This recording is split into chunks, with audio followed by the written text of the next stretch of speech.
Is my microphone? Now there's my microphone. Sometimes it doesn't just work. That's interesting. Well, I hope my microphone's working. How's everybody doing? No, we are not going to play Hello Kitty Island Adventure tonight. That was my first choice, but I still haven't got that HD remaster I'm waiting for, so... Well, hello. Is it Sign X1? Because I'm glad you're here, because I got thinking... I've never actually had to pronounce your username. Is it Sign X1? You have to clue me in on how to pronounce it. Now that I actually have to pronounce it, I need a lesson. Because I always said Saijin, but I don't even know if that's right. But welcome. Hello, everyone. Yes, we're going to play Hello Kitty Island Adventure. No, I'm just kidding. We're going to play Creation Kit. I wasn't going to stream it all tonight, but I got a burst of energy after work, which has now left. Whatever little burst of energy I had after work is gone. Sig like in cigarette. Okay, Sigan X1. All right, well, thank you. Yeah, I need pronunciation lessons on a lot of things. Hey, Grimstalker, how you doing? Killer zombie penguins will attack soon. Well, good. That'll wake me up. Because I had all kinds of energy. I was all raring to go. It's like I almost started the stream earlier. But it's like, no, I got to eat. I got some real-world stuff I got to do. And now I'm dragging. So, I don't know how long this stream's going to be. But we are going to play in a mod I've been working on, it seems like, forever. And no, it's not my big 40-cell monstrosity that I haven't touched in nearly a month and a half now. No, we are going to work on a new player home. This is, for those of you who aren't familiar with it, drink some coffee. Oh, I wish I could, Grimstalker, but then I'll be up all night. I can't drink coffee this late at night because I will get no sleep. And as much as I'm dragging now, I'll be dragging even more when I'm supposed to actually work and be productive for the day job tomorrow, which is never a good thing.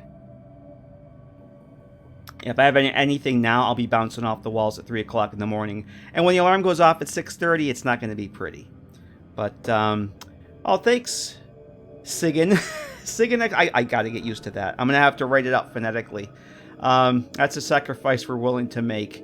Well, I just don't want to put anybody to sleep, as I pretty much just plan on moving things around the screen, moving them back until I'm happy with them, and then probably moving again, so...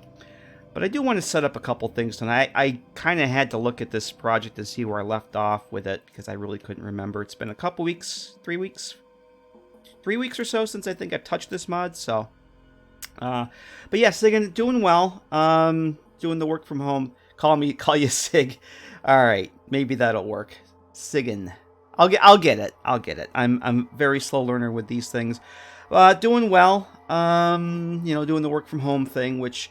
Now that I'm getting into the swing of things, I'm just waiting for the call that will be going back to the office. But hopefully that won't happen anytime soon, because honestly, I don't think where I live is ready. Even though the governor, I live in New York State, where we have a governor that actually is being a little pragmatic about the whole returning to normal thing. In the area that I live in, the district of the state that they have mapped out, there's like 7 checkpoints that they have that each section of the state has to reach, and we're 5 out of 7.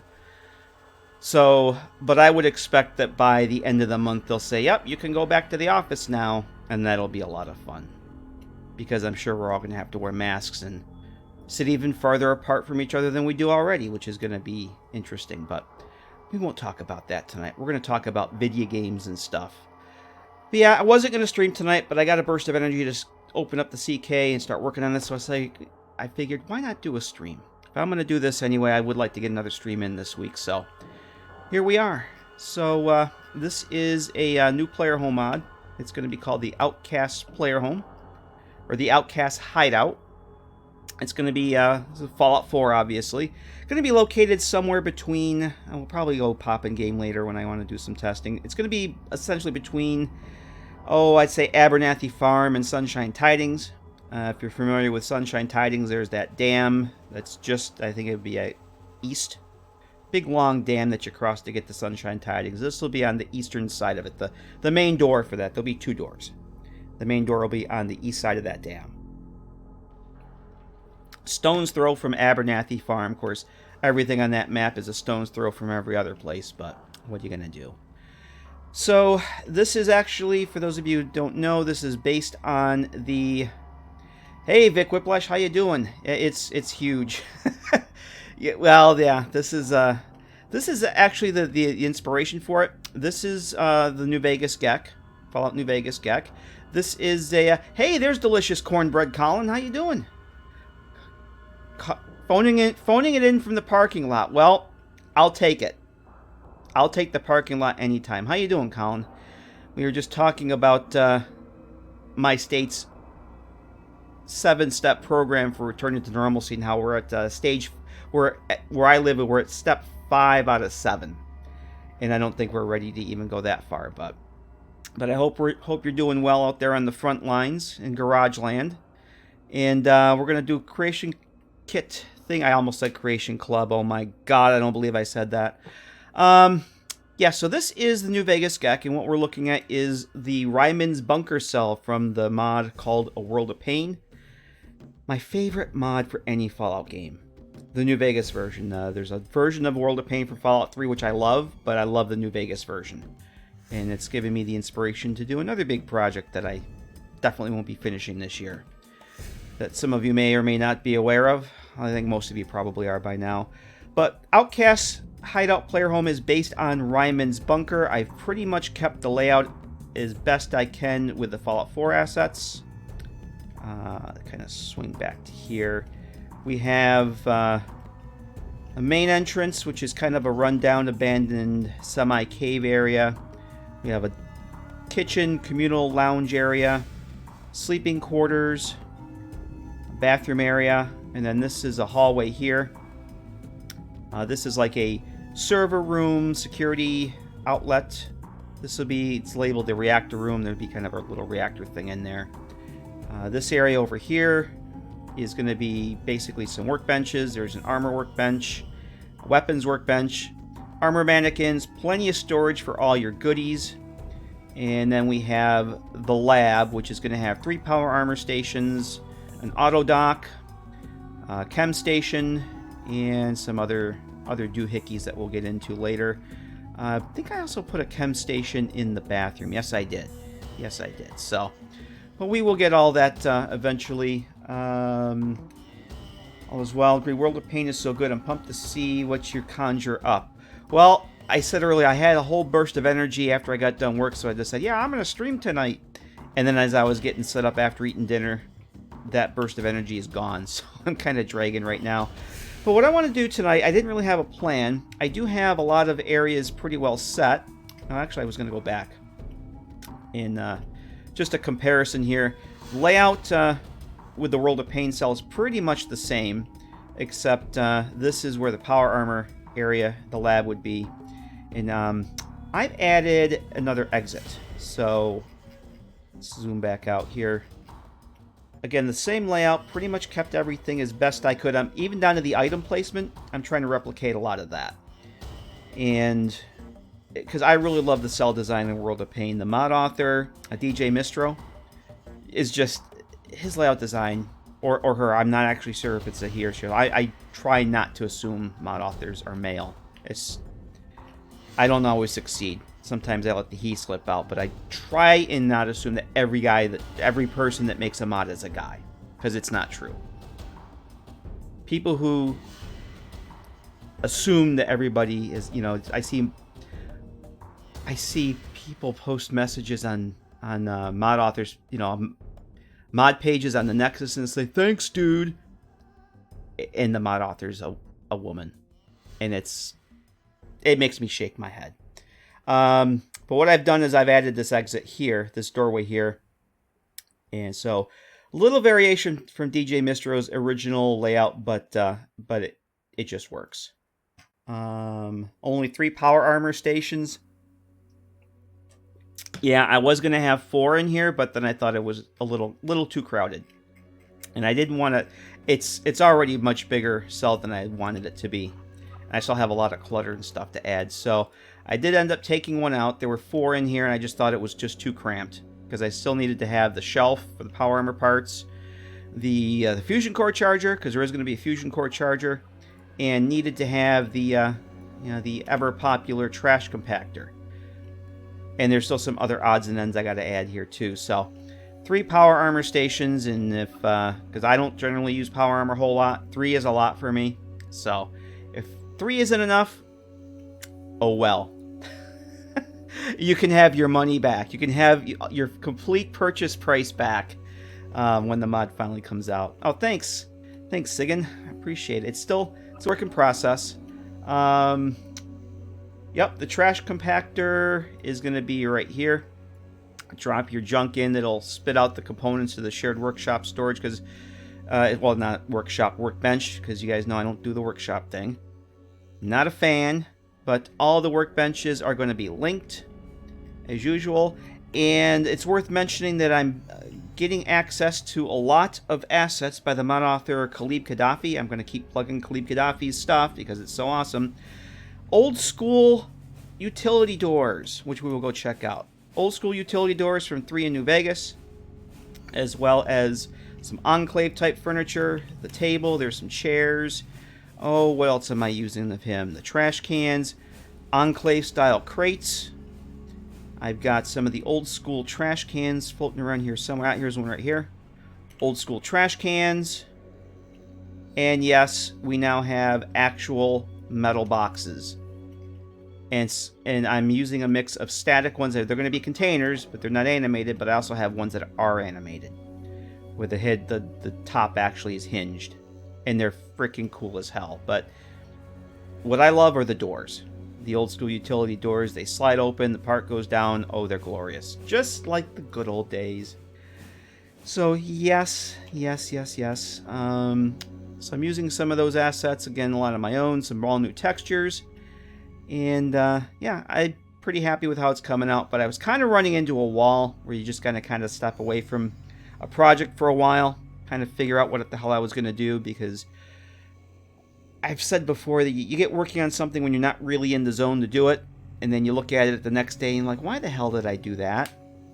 And you end up ripping all of it out and starting from scratch. So I think the last time I streamed, I was working on this area over here, and I didn't quite know what to do with it. This is right in the middle of the sleeping quarters. I think the last stream I did, we set the couch/bed for dog meat, so when you click this button here, it'll flip between the sofa and the bed for dog meat. So we got that set up and working. Of course, it's not nav meshed or anything, so I haven't been able to bring the Doge in to test it out. But that's going to be there, and I actually had a kind of like a little hydroponic garden over here. And I ripped that out and decided I wasn't going to do that because I had bags of fertilizer, bags of shit, right in between where people are going to sleep. And I thought, whoops, that's the locker. I wouldn't want to be sleeping right next to bags of fertilizer. So I got rid of that. Didn't really know what to do with it, so I put in this chemistry station. Let me turn the markers on here. This is actually a functional chemistry station, or not chemistry station, chemistry set. And what this little gizmo does is it's got an activator on it.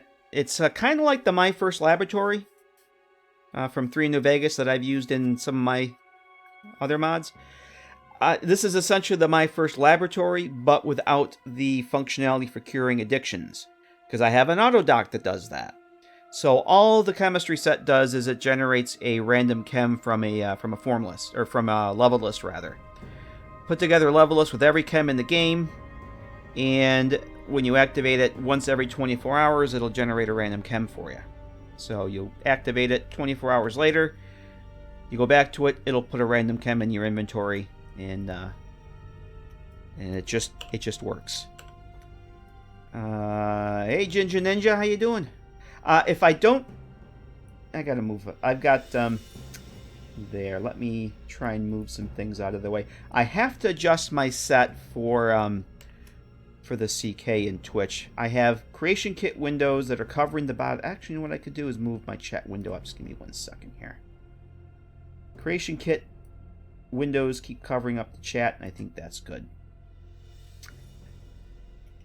Oh, yes. Brad remembers we were talking about this. I did go back and put some pipes in the wall here. We were talking about this the last time I streamed. to working on this. Yeah, I went back, put some pipes in the wall there. And did I put them anywhere else? I think just there. I actually thought that having too many other holes in the wall was not a good idea because the proximity to the other cells here. The lab here, this is actual functional weapons rack. This is, turn the markers on here. This is a shrunk down security door, but I have it tied to an elevator helper, it's called. So when you press the button, the door slides up and down. You have access to a one of the Contraptions DLC, actually 2 of the Contraptions DLC weapons racks. And because that's recessed, it's a little too close to anything over here. I've got the reactor and the mainframe computers against this wall, so I decided not to do any other holes in the wall. This is going to be it. But I think it's enough. I didn't want the place to be too ratty. But yeah, I did go back and add those pipes. What we're doing, Ginger Ninja, this is contrary to what other people think. This is not Hello Kitty Island Adventure. I'm very sorry about that. I'm waiting for the HD remaster of that to come out. I'm going to be doing a little work on my new player home mod that I've been taking a break from, but I was kind of in the mood to work on it tonight. Delicious Corn, but you love Hello Kitty Island Adventure? Well, I'll tell you what. I will do a stream of that at some point just for you, but I want to get the HD remaster first. I can't play the old version. Let's hear for Hello Kitty. Sorry. All right, you know what? We'll go play that. We'll go play that right now. I just have to find my CD to install it, or reinstall it rather, because I rage quit ages ago. I rage quit Hello Kitty Island Adventure. So what was I gonna say? Yeah. Oh, I decided I was gonna put the little garden thingy back in. So the World of Pain cell again. I'm trying to recreate the placement of things as best I can, because this player home is the inspiration for this. Like I've got. What gave me the idea for the garden is you can see the World of Pain cell actually has a little chemistry set here, but it's just static. It doesn't actually do anything. There was a little bit of a planter thing here. Again, these are all just static. And this is a player home that you can get after a little quest in the cell, or in the mod rather. So the cell is an actual player home. But I just didn't think the idea of having a planter with fertilizer and whatnot in between the 2 bed sleeping areas was a good idea. So I went back to what this is here. That's where I came up with the mystery of adding the function and chemistry set. So there's that, and then this area still needs to be worked on in my mod, but that's how it looks in World of Pain. And then we get over to this area here, which just has a just some barrels and a trash can and a crate. Well, I thought, well, I've got this area, this corner here, I hadn't figured out what to do with yet, so let me put the little garden area over here. And right now, it's just as you see, it's got a couple of planters that I made out of the static foot lockers. I just kind of I actually did all this in Outfit Studio as a mashup. Just kind of put the ground cover in there. And, whoops, let's close this up. So I've actually used these in a couple of my other player homes. I think my scavenger safe house bunker, I use these. These are where the hydroponic garden is. I'm at the weapons rack, but Hello Kitty Island Adventure. Yeah, it's a god tier game, let me tell you. But you got to play the remaster. You got to play the remaster. Going back to the old game, the old crappy textures in it just doesn't cut it, you know? This is 2020. I want those 8K Hello Kitty textures on my 1080p monitor. So I am going to go with the planner over here. So I was thinking tonight I would get that set up, and it's going to be functional. So it'll operate pretty much the same way as other. I think I've got Coastal Cottage. I have those. I think Good Neighbor Condo. I know I have them. The Scav Bunker. What it'll have, I'm probably going to do the Mute Fruit and the Carrots. Or Mute Fruit, because I already have those meshes set up in the mod. So you'll have the crops, and I'll have an activator set up, and they'll be just static crops. They'll be parented to a marker.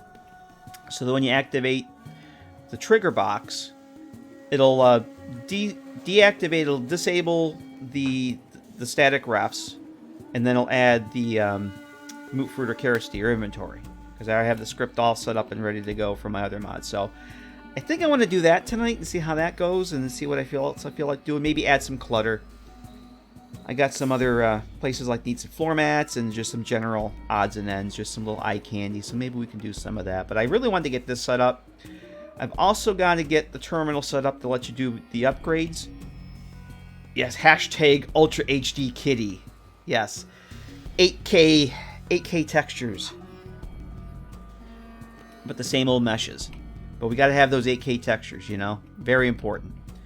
There's going to be some features like the magazine racks, which I'm sure you guys have seen, that have used my mods, have seen these magazine racks before.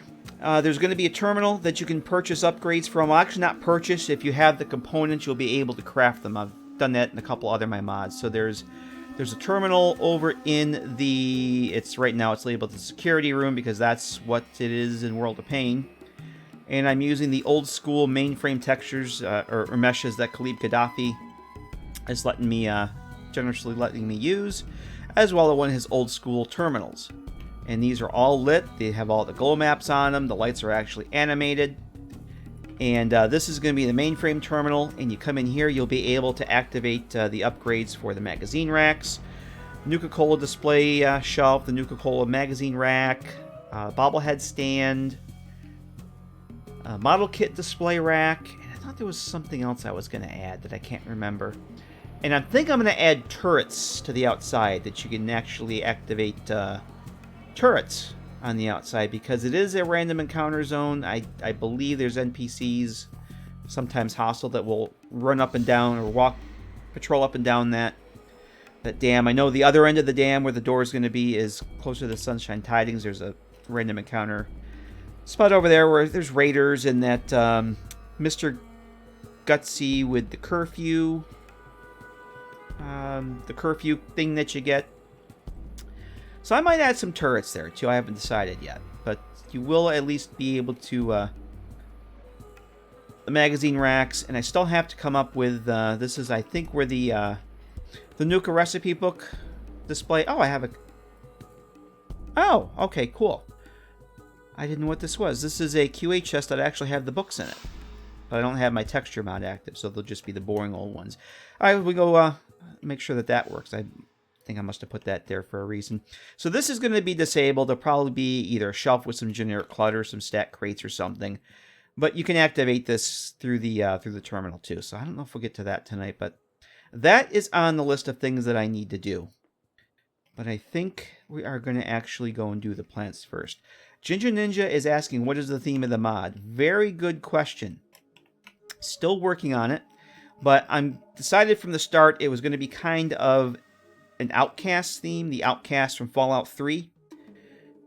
And kind of thinking that the Outcasts, we all know who the Outcasts in Fallout 3 were when Elder Lyons was in charge of the Brotherhood down in the Capital Wasteland.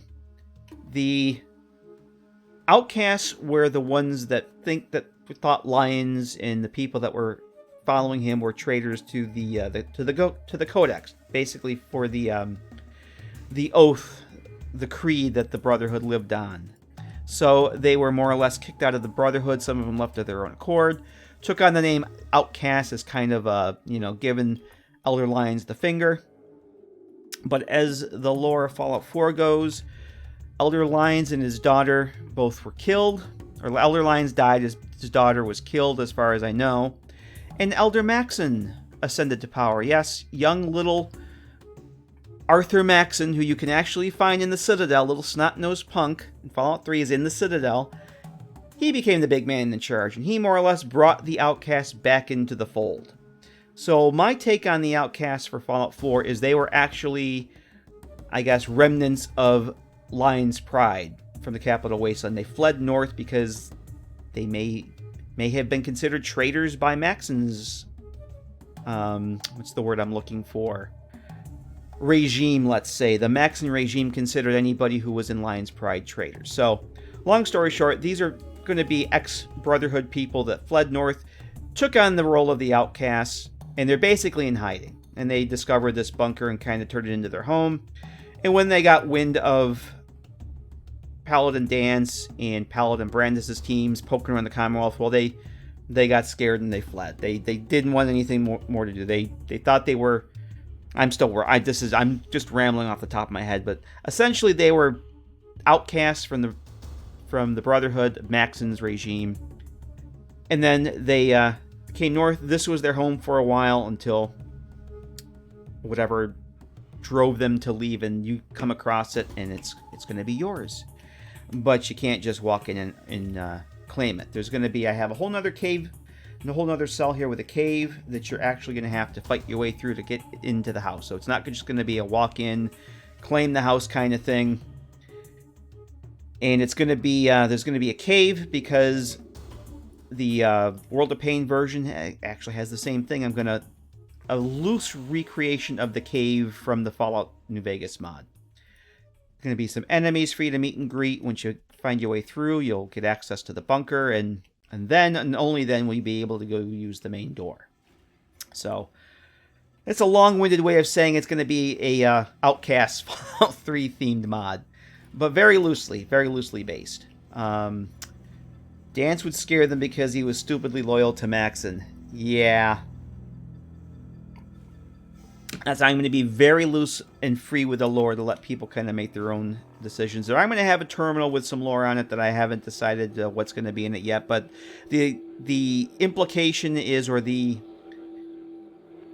inference is, that these people were not on the best terms with Maxon, so they fled DC and took on the moniker of the Outcasts. So honestly, I just thought the name Outcast Hideout sounded cool, and I just kind of went from there with it.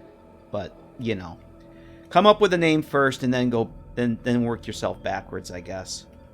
Only other mod I've got as a player home based on the Outcast is Lima Detachment. Looking forward to it. Lima Detachment's a really cool mod, and I guess the mod author of that is actually rebuilding it from scratch, from what I understand. And Khalid Gaddafi, who's given me all these wonderful assets to use, is also working with that mod author to come up with some assets for that. I think a lot of these are going to be in that mod as well. So I will continue to plug Khalid Gaddafi's awesome recreation of old school assets as long as I can, because they're just fantastic. So yeah, but yeah, that's the long-winded version of what the background of this is. I'm not going to do, I decided against doing any Outcast paraphernalia or anything like that. I try and keep my player homes lore friendly, because somebody's always going to say, what if you added this? You could add this. Like, no, I'm doing this mainly for myself, and I'm not gonna get into that let's do flags for every faction thing, because I'll never use them. As the lead creative director for Bethesda says when he's talking about his writing, keep it simple, stupid.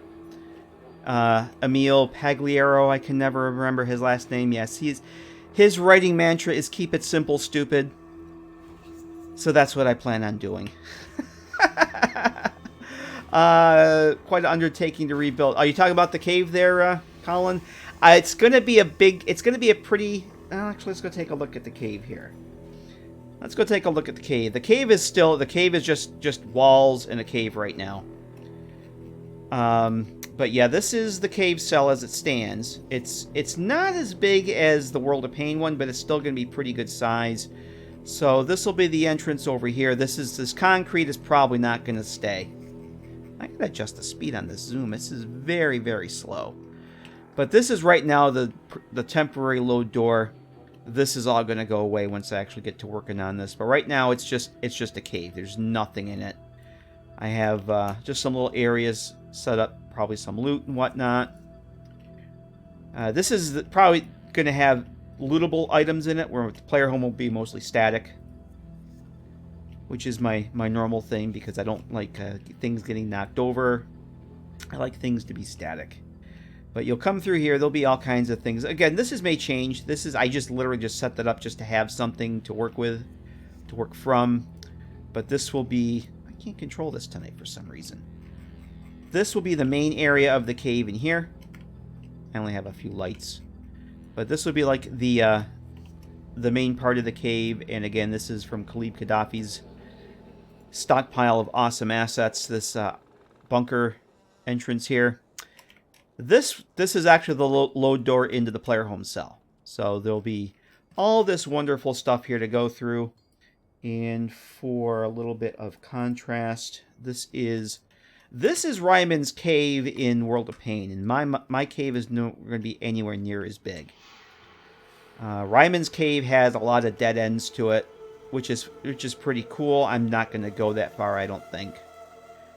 But it has a center area that I'm going to recreate some of the clutter, because I just think it's so cool. You have this cave with a bunch of plants and overgrowth, but then you have things like, a washing machine, a destroyed sentry bot, table with a projector on it. You know, you'll have, these were like giant rats. I think I may have robots and some other things, but just random stuff, cluttering, and then you get, this is the actual entrance to the player home here. So, pseudo recreation, you know, more an homage than anything else, I guess, let's say. Loose grenade going off. Yeah, we might have some of that. But you won't be able to just walk in and stroll in like some of my other places. You just have to, you know, pick the lock on the door, but it's going to be a little bit more challenging than that.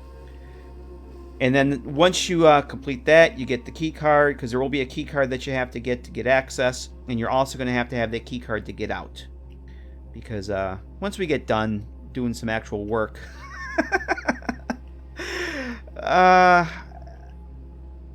once you get done doing some actual work, I'll give you guys the grand tour, because I know some of you haven't seen this before, and it's been a while since I've gone and looked at it, and we got to go in and actually test whatever work we do.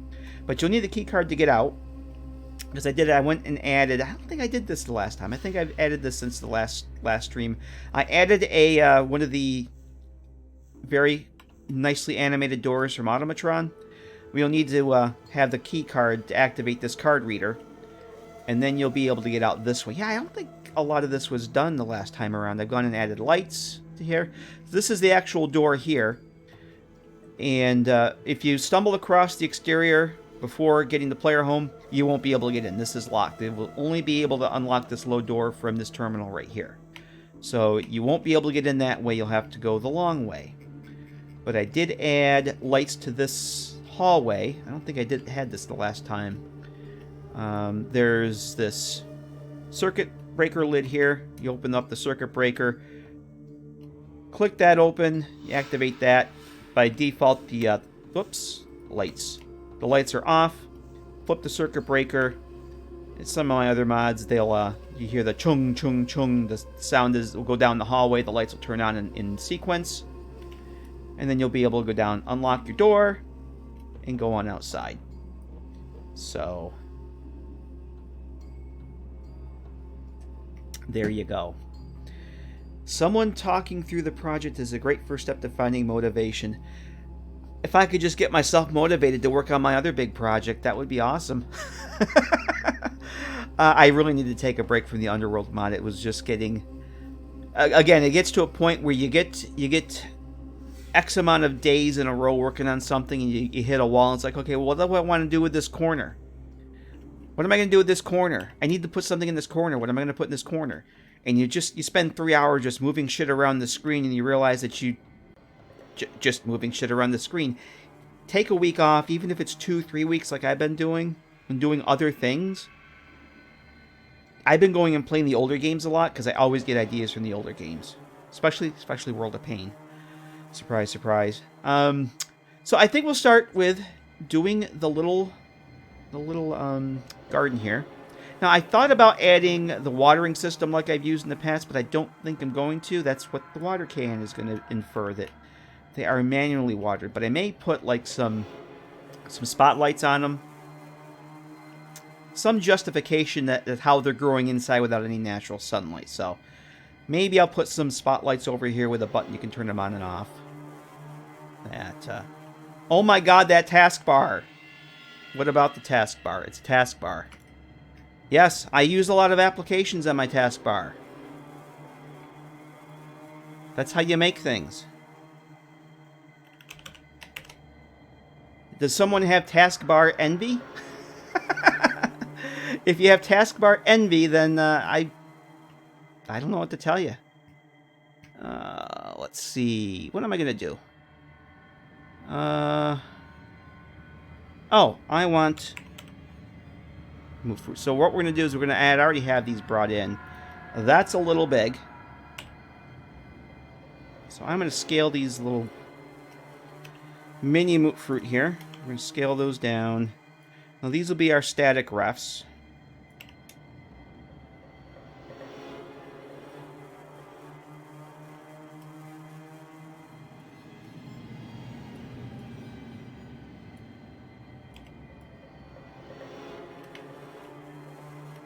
That's going to be 2, because I want to put 3 of these in here, so I want to make sure that everything... What is this size?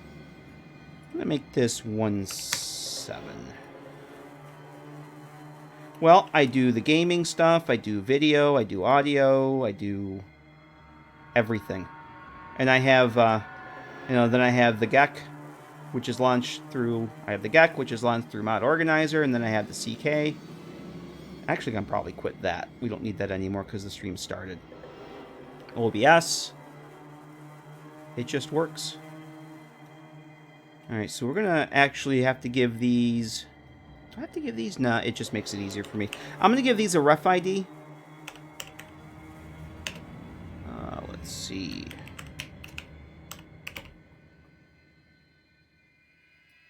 Because we're going to make 3 of these. I may have to scale these down a little bit more. Yeah, I think these are going to have to be a wee bit smaller. No. There we go. Oh, hey, delicious Colin bread. I just saw that you're heading out. You stay safe, man. You have a good night. Appreciate you dropping in from that parking lot.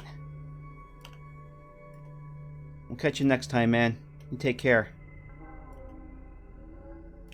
So we should have, yeah, I'll have 3. I'm giving these, I don't think I'm going to need to have a ref ID on these, but I just do that just in case I need to find something later. It's easier to, if you go into your cell view here, like if I do unfiltered, this will list everything in the cell. And if I just put them in as random, just the mesh name, I wouldn't know which is which. At least now they show up with the actual ref ID. It makes things a lot easier to find if you have similarly named items. And it's a good habit to get into, especially if you're doing multiple references that are essentially the same thing. It's more better, as Moira Brown would say. So we'll do these first. I think that's good. I may go and tweak the placement of those later. So we've got our references. So those will be enabled by default. And what I want to do is I'm going to switch over to... You guys can't see. I have a layers palette in my... I have 2 monitors that I usually work with in all my applications. Photoshop, After Effects, Premiere, anything that I have, all these toolbars and palettes, I shove them off onto the second monitor so I get all this real estate to work with. Well, I have a layer for markers, so I'm going to actually enable that. I'm going to shove that out of the way. But we're going to set up a marker that is going to control the enable, disable state of these plants here. So what we'll do, and I'm just going to use an X marker for this. Doesn't really matter what you use. Ever made any PS4 mods? Nope. Don't own a PS4. Don't play on PS4. And for me to make a mod for PS4 means I couldn't do anything like this. I could only use in-game assets, and that's kind of boring. Yeah, I don't, let me put it this way. The last console I actually played a game on was a ColecoVision in the 80s. So, I have an Atari 2600. That's the only console I own. Alright, so normally, it really doesn't matter which marker you use. X markers are one of my favorites. But I tend to use an enable-disable marker for things like this, because it's pretty obvious what the marker's for. It says enable, disable. But if you look and see, I have a lot of enable, disable markers here already. So I'm going to use this little baby X marker here. It doesn't really matter. But just so I can differentiate it from the other ones. What is this? This is... Oh, this goes to my reactor lights. Looks like I spelled reactor wrong in the reference. That's awesome. Yeah, Atari 2600 was my first console too, but to show you guys how old I am, I had the Atari 2600 before it was the Atari 2600. When my parents bought it, the year it came out, it was the Atari Video Computer System. It wasn't much later until it got rebranded as the 2600. So we actually had a video computer system by Atari. One of the very first ones. It came with Pong and Combat. And hey Sam, how you doing? Pong and Combat, and I forgot what other games my parents bought for it. But when my parents bought it for us, it was the Christmas that it was out. It was the very first year it came out. And there were no other companies making games for it. Activision wasn't a thing at that point. It was just Atari was making games for it. So, a lot of Asteroids. Yep. I don't even think Asteroids was out for it by that point. There were maybe a dozen games or so. There was, Pong and Combat, and then there was Breakout. There was... I don't think Yar's Revenge was out yet. That came later. Adventure was out, but I didn't play Adventure until a friend of mine in high school had it. We would trade cartridges. I think we got like 5 or 6 games initially, but because it was quite a long time before any third party started coming out with games for it. But yeah, I miss those days. All right, so this is going to be our X marker, and I'm going to actually call this, give this a ref ID too, because when you set the ref ID for something like this, it's easier to add it as a property for your script. But I'm having a hard time seeing. This is where my old man glasses here are failing me. I have to do the thing where you have to look up the top of the screen to see what the hell you're typing. Yeah, I have those glasses.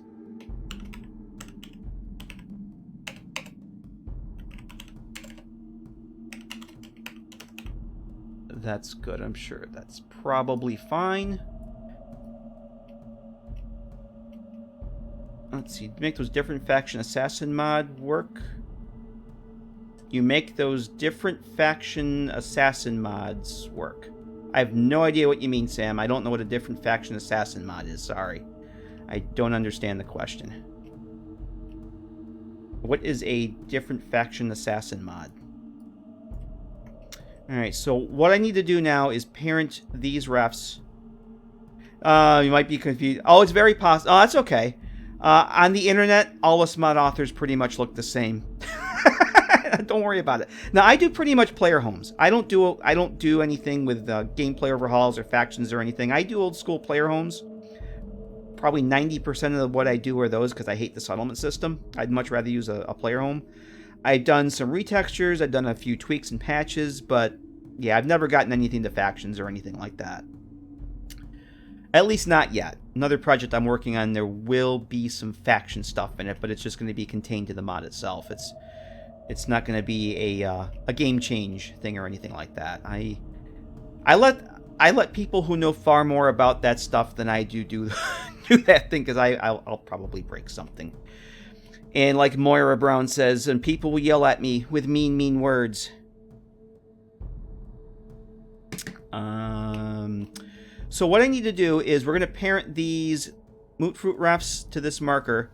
And this is what's going to control their enable-disable state. So when we actually go and, quote, harvest them, the script will disable this marker. And since these are going to be parented to it, they're going to be disabled as well. So easy way to do 3 things at one time is just to select them all and then hit the dash key on the keyboard. Handy dandy reference BATS action tab, which is a beautiful thing. If you needed to do something like this instead of doing one at a time, select your 3, hit dash, open batch action, select reference in render window, and we want to come up here and hit enable parent. Hit done, or do rather, and you see these little blue lines. Those are now parented to that marker. The batch action window is a godsend for this kind of thing. You can all these different things here. You can set linked refs. You can do Lightbox. Actually, you can set keywords for things. I use it... let's close out of that there. I was just a good example is this room. I was trying to figure out, whoops, which color the wall should be.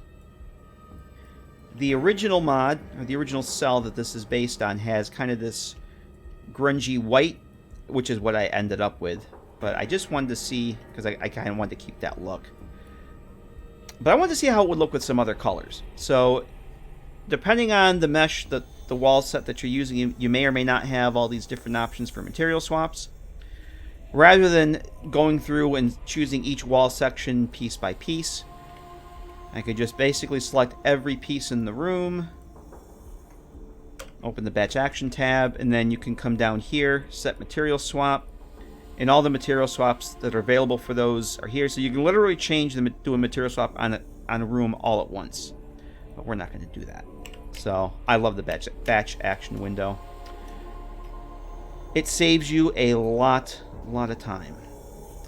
Alright, so right now these are parented to that, but they don't do anything. We need to go and set up I'm going to set up a little trigger box, so that your player can interact with it and basically harvest the moot fruit. So what I need to do is save. Saving is good. Not saving will make you cranky if things crash, which, knock on wood, I don't have happen too often, but it does happen. Especially when I go and do what we're going to do next, is go select the empty default trigger, I think it is, or default empty trigger. Default empty trigger. This is what we're gonna duplicate one of these and apply our harvesting script to this. So I'm gonna make a copy of that. Sometimes saves cause a crash. I've never had that happen. The one thing that I can tell you for me with the creation kit, without, I want to say that without fail, but I would say 9 times out of 10 that makes a thing crash if I do too many Control-Z undos in a short amount of, like if I Control-Z too quickly, it's almost sure it's going to crash. It's like it gets confused on how many Control-Zs to do and it just gives up. But I've also had it crash sometimes if I go to open an activator. I've had it crash there too, and I don't know why, it just does. Talking about playing Fallout 4 itself, not smart enough. Neither am I. I'm just pushing stuff here and hoping what happens. There's a lot of stuff in this I don't know. And one thing I'm finding is the same thing that I found out when I was doing IT work, that because I had a very select skill set dealing with computer-related issues, people assume you know everything there is to know about computers, or anything that plugs into an electrical outlet for that matter. People would ask me, oh, could you take a look at my fax machine, or do you know what's wrong with the coffee maker? No. I know how to solve operating system problems. I know how to deal with Mac stuff. I know little Linux stuff, but just because you have something that plugs into an outlet doesn't mean I can fix it. It's the same thing with this. I get people ask me how to generate LOD for a world space. I don't know. Google? I have no idea. Asking me things I have no idea how to do. It's like, I don't know. I digress. Yes, I'm winging it. I'm totally winging it. Can you make this work with every other mod ever made? Yes. Yes, I can. Yep. What I can do, Sam, I'm going to do a special version of that. It's going to be a blank ESP with absolutely nothing in it, but it's still going to have the name. That will work for every other, that will be compatible with every other mod for Fallout 4. It won't do anything, but damn it, it'll be compatible. So, thank you for reminding me that. I'm going to put that up as an optional file.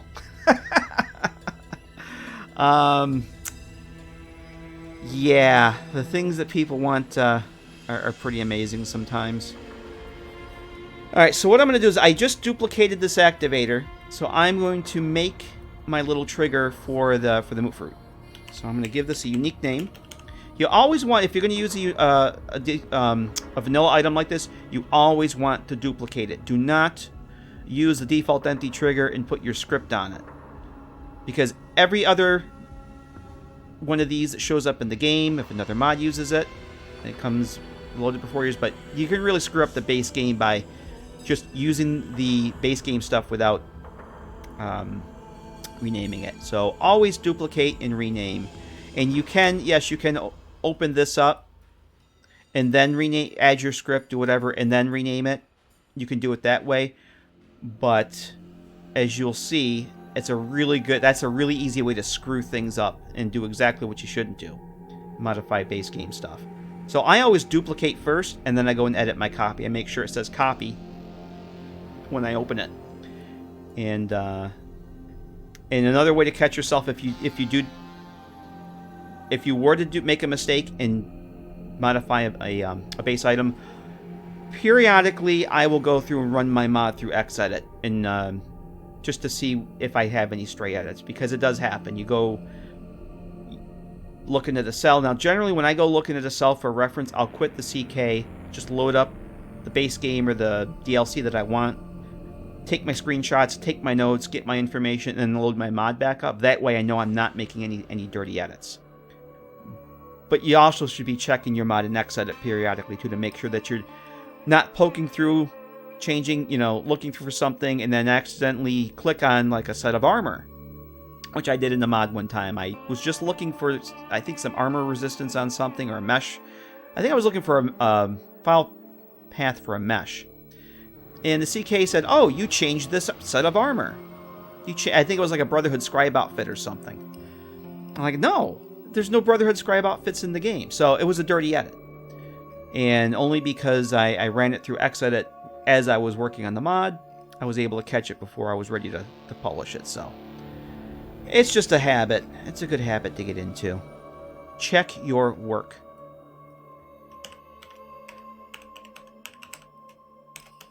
So we're going to name this Outcast Moot Fruit Trigger, and we have to give it a name. If we don't give it a name, you won't be able to interact with it. So we are going to just call this what I usually called it, Mini Moot Fruit, because I had to shrink them to fit in the box. So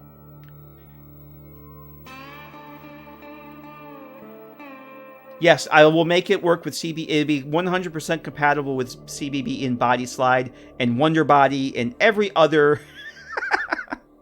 Yeah. Yep. That's kind of the running joke. A new texture mod comes out. Oh, is it for CBBE? Can you port this to the Intellivision? Okay, so we got that. I'm going to close this up. So, because I duplicated the copy, I had that copy, but I changed the name. CK will ask you, okay, you changed the form ID, you changed the name. Do you want to create a new form? I'm going to hit no, because this is my duplicate. If I just went and edited that default empty trigger with all of these changes and hit no, well, guess what? Default empty trigger is now going to show up as this in every one of these in the game. Is going to say Mini Moot Fruit, which you don't want.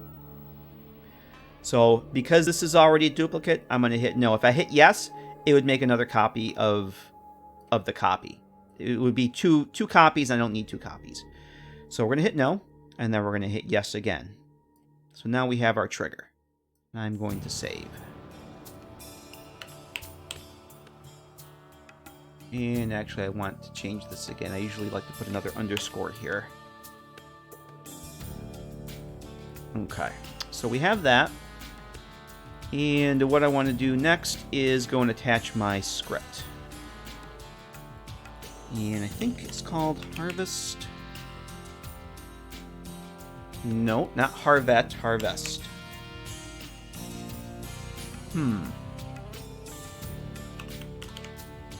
Maybe not. I looked it up earlier. Oh, okay, hydroponics. Well, that's a brilliant name to call it. Don't call it crop or harvest. Call it hydroponics. So this is the script we're going to add. It says it's going to have three. I have one for 3 items and one for 4 items. we're going to add the 3-item one. And I'm actually just going to hit no on that. We will go and add the properties later. Actually, you know what? We'll go add the properties right now. Let's get that out of the way. So let me backtrack here a second. So I just attached this script, and it's a pretty simple script. It basically has a property for the harvested potion, which, believe it or not, plants are potions. Moot fruit, carrots, glowing fungus, they're all potions. Because, you know, it's pulled over from Skyrim. So basically says that when the trigger is activated, it's going to disable the static object ref, which is going to be our X marker. And it gives you 3, adds to the player's inventory 3 of whatever property we designate as the potion. So for this, it's going to be the moot fruit. 48 in-game hours later, those are going to be re-enabled. So it will disable not only the plants with the marker, but it's going to disable that trigger as well. So you won't be able to interact with it. 48 in-game hours later, it'll all come back. So what I need to do now is we need to fill in those triggers. And this is where having the reference name of this is going to be coming in handy. So we can just come up, do this.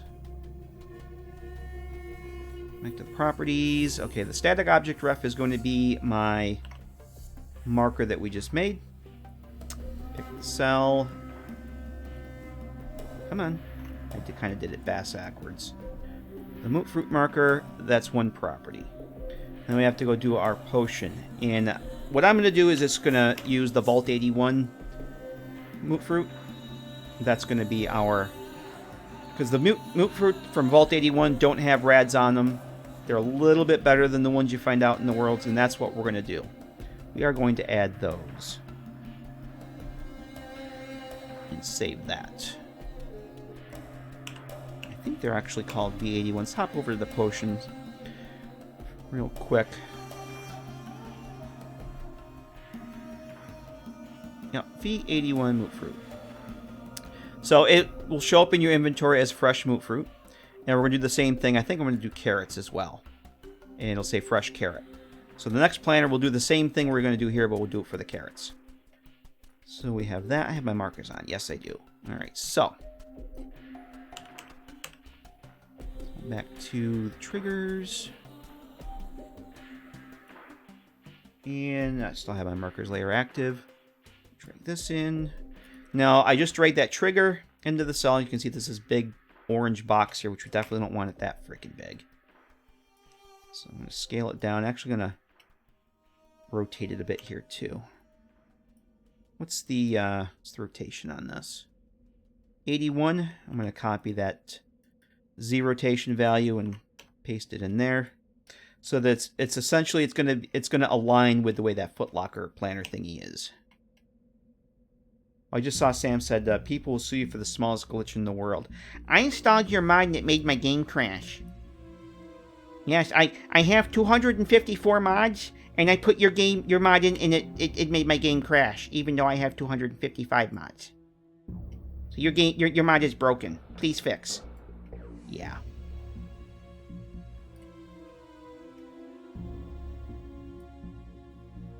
Okay. I don't need it through the table there. All right. All right, so I think that's all we need to do. Let's say have the script. Oh, that's because Twitch thinks I'm playing Fallout 4. Yeah, that's because I have it set up as Fallout 4. Because we technically will be playing Fallout 4 once we go in the game and test this. They don't have a creation kit category, so this is a special edition of Fallout 4. Yep. Okay. So when I do the carrots, I'm probably just going to duplicate the trigger here, and we'll just go change the property on it, and that should be good. Because the script and everything's all the same. All right. So let's save this. And to prove Twitch that this isn't false advertising, we will go into the game here. and check this out. Make sure that it just works. So let me just switch sources here real quick. Oh, I'm gonna have to quit the GEC. Every time I launch Fallout 4, whichever GEC I have open, the Fallout 3 or New Vegas, they always crash. So I don't know why. I don't understand.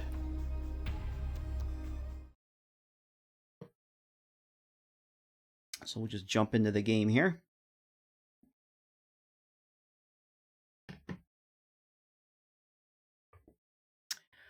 I say when I use the GEC, I feel going insane. Watching it feels almost relaxing. Well, that makes me happy.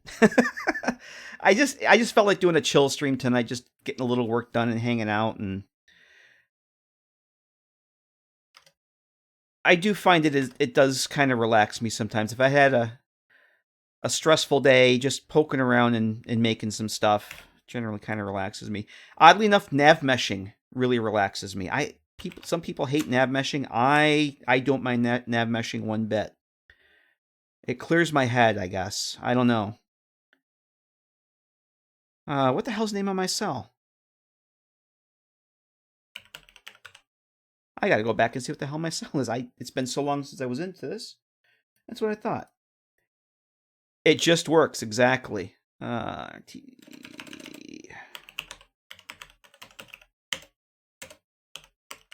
So what I'm doing is I am COCing into the cell from the main menu.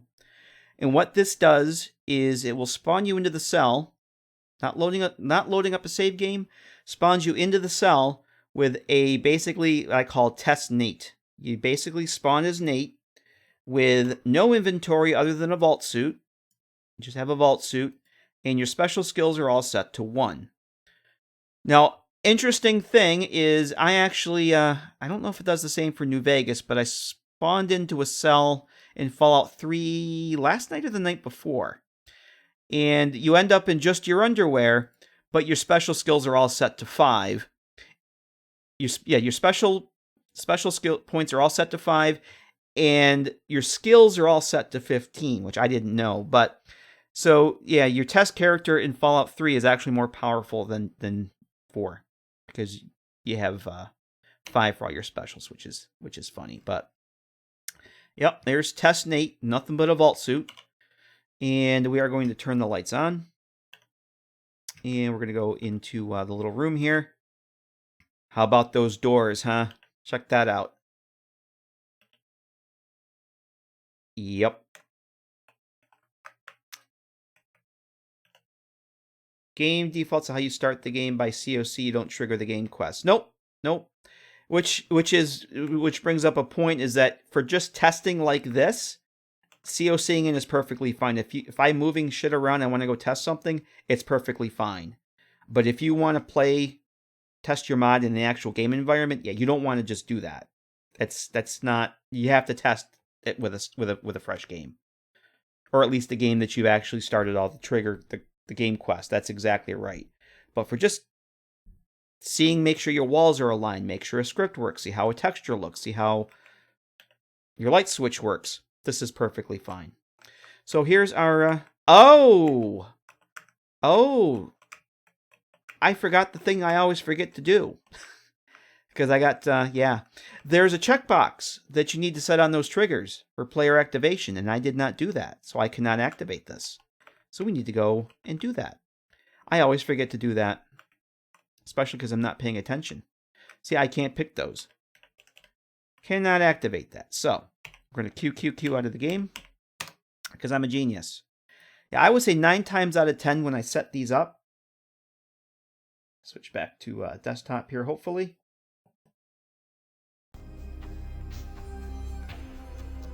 Yes, come on game, there we go. Yeah, open this up, go to the primitive tab. This little checkbox here, yeah, I didn't check that. If you don't check that, it's just an empty a trigger box you can't interact with. And I always forget to do that. Well, I would say 3/4 of the time I forget to do that. We're gonna get to do this again. Oh boy, exciting.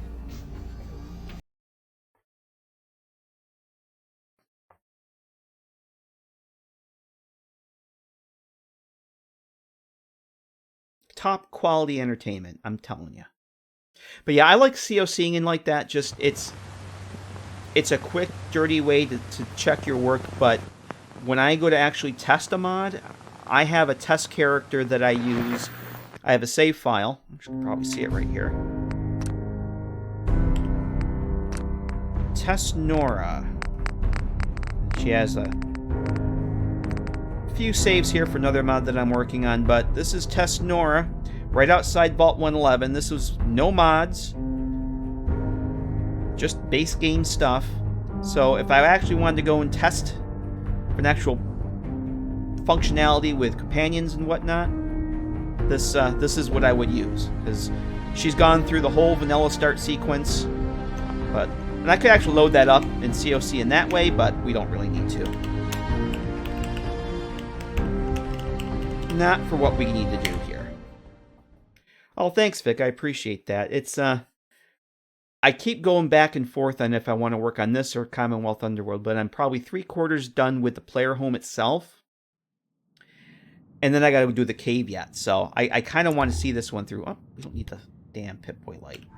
But yeah, I've done more texture work on this than I have ever think I've done. Like the walls are all custom texture. The floor in here, that's a retexture of the vault tile floors. But honestly, this mod wouldn't be as cool as I think it's going to be. At least not the way I want it to be without these doors, without the assets that Khalib Gaddafi's letting me use. It's just it'll make a huge difference. Like the old school, the metal boxes. Check this out. See how they're animated? They open and they close. They open and they close. But I've also got these static ones over here too, because if I have things stacked on them, obviously, whoops. Yes, it's been forever since I played Fallout 4. Obviously, if I have things stacked on them like this, I don't want those animated and clipped through, because that would be lame. All right, so we actually now have, we can interact with this.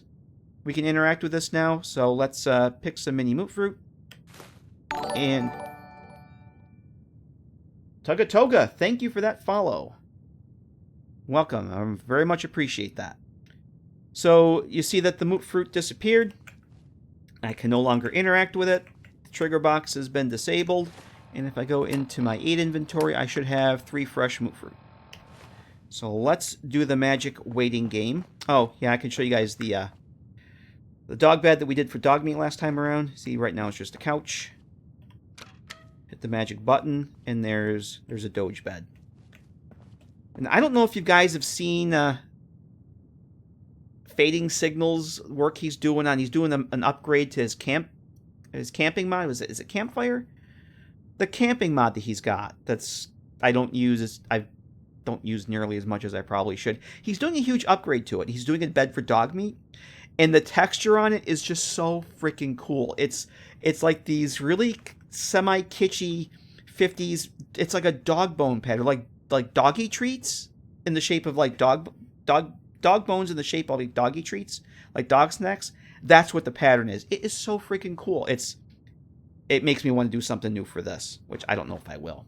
But yeah, keep an eye out for that update on his camping mod. It looks cool. He's doing all new tent textures for it. It's freaking awesome. Level detail studying. Oh, thanks, Vic. I'll give you guys a grand tour. Once we get this stuff done, the little bit of odds and ends I want to do, I'll give you guys the grand tour. I'll show you guys some of the other textures I've done too. So I had this set for 48, right? Yeah, so let's do, we'll do 24. We can't do more than 24. We'll sit here and wait. Do the 48-hour test. After 48 hours, all that stuff should reset. Should be re-enabled. We should be able to go get some more moot fruit again. Alright, Jinja Ninja, we'll catch you later. I hope to see you over on the YouTubes Friday if you can make it. If not, I will be back here at Twitch on Saturday. But you have a good rest of your week. Get some sleep. We'll catch you next time. Appreciate you stopping in as always. Always good to see you. So yeah, we have no fruits yet. And let's try sitting in this chair right here. The walk isn't anywhere near as far, so let's do another 24-hour wait.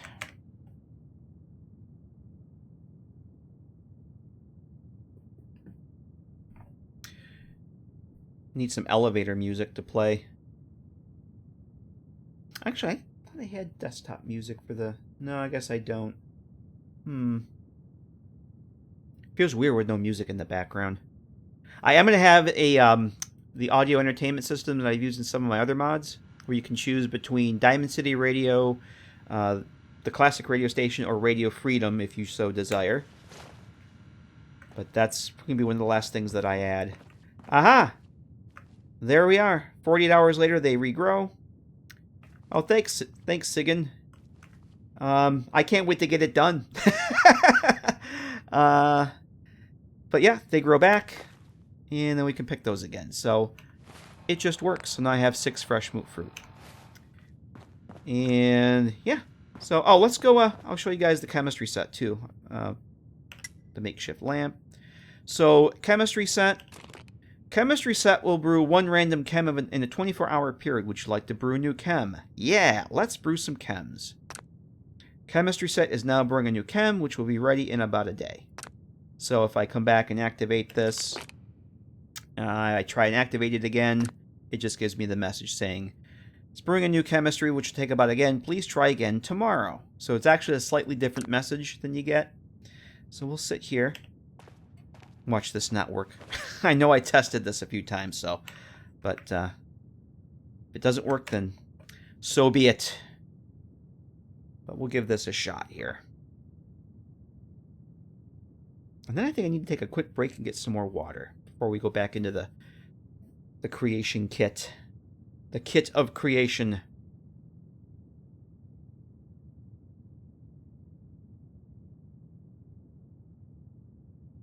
One thing I notice is when I'm testing, waiting like this, if I go to Sanctuary and wait, for some reason, Sanctuary, sitting in one of the chairs in I guess it's the house where the red workbench is. If I go and sit in that house in the chair that's there, the time just flies by, and I don't know why. Every other cell I go and test in, it seems to drag like that.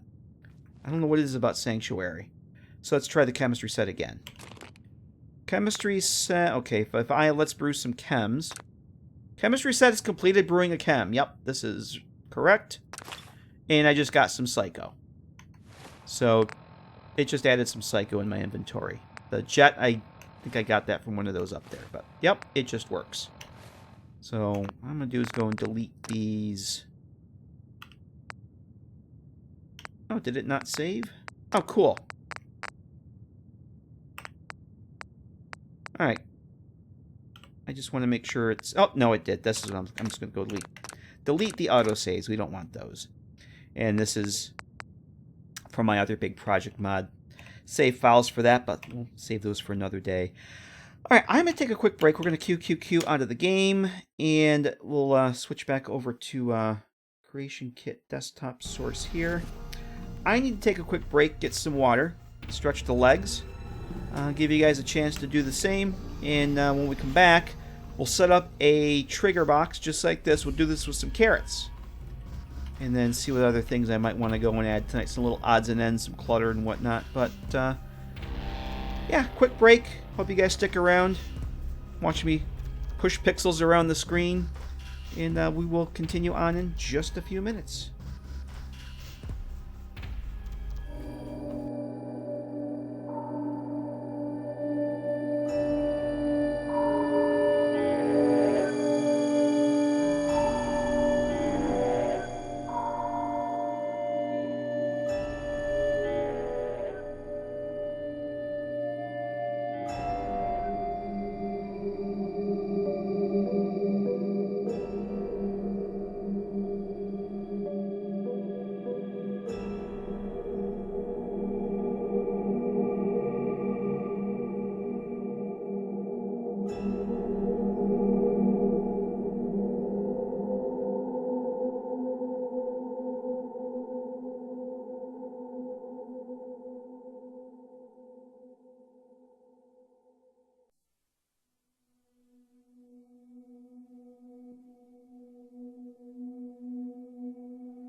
Alrighty.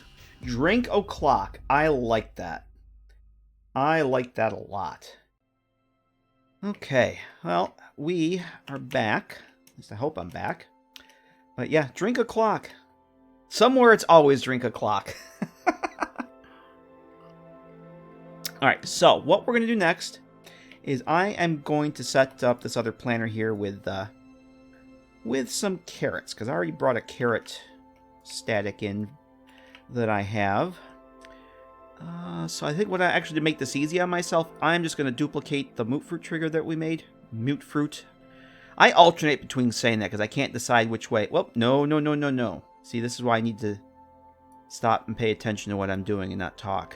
I can't walk and chew gum at the same time, apparently. Make things easier on myself. I want duplicate, not delete, you idiot.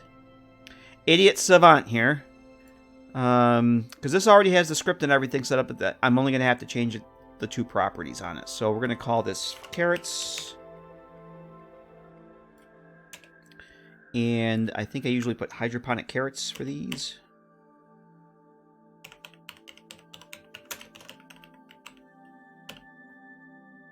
And that's good for now.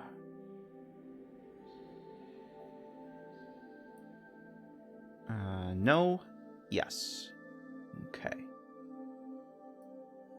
So now I should have a static here. Yep. And I gotta switch layers here. Put those back on my default layer because they don't need to be on. I don't want them on my markers. Oh, those definitely have to get shrunk down. Yes, please suspend your disbelief because the mini mute fruit are definitely mini, and the carrots are definitely going to be much smaller than they would normally be too. But it's a EVGA game. What are you going to do? I want to make sure I get 3 in here as well.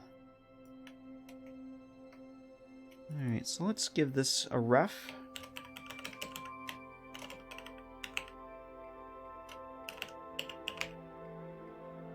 Yeah, I don't need to add the ref, but it's just a housekeeping thing I like to do. If I'm going to multiple things like this, I like to give each one its own unique ref ID. Oh, I thought that I deleted or duplicated this. There we go. Yep, ref 2.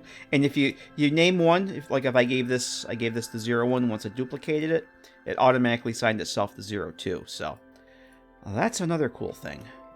And I like to, when I'm duplicating things, I like to kind of just play with the orientation a little bit so that they don't look like they're exactly copied. I can make this one a little bit smaller. Play with the orientation, maybe so that they don't perfectly line up. They're not all facing the same direction.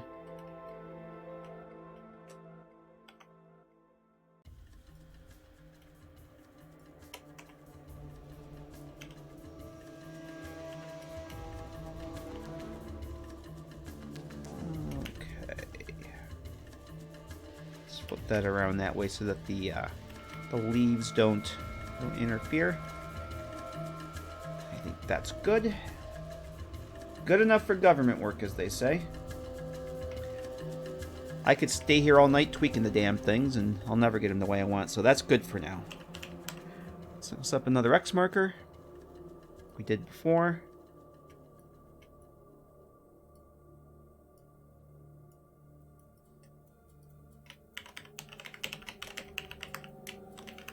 Give that a name. Probably should just copy that right now. And we get 1, 2, 3 happy little carrots.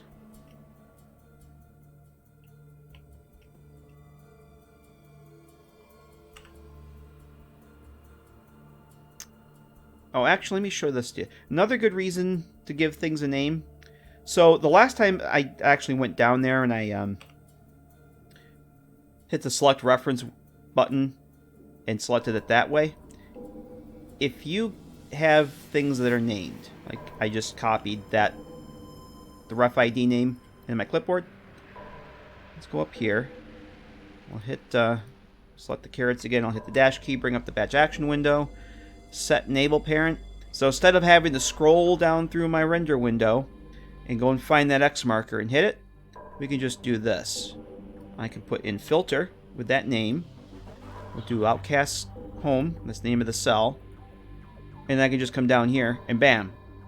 There it is. I don't have to go searching for it. And I can just hit do. And they're already done. So that's another reason I like giving these markers a ref ID. That I can just copy it in my clipboard when I could be halfway across the cell. Or I could even be in a different cell. I could be in a completely different cell. And when I go to link something, as long as I drop that in there, hit the right cell and filter it, it just works. And you can actually do that from everything I did here too. You could do, you open up the actual ref window, enable parent. And that's exactly what we just set right here.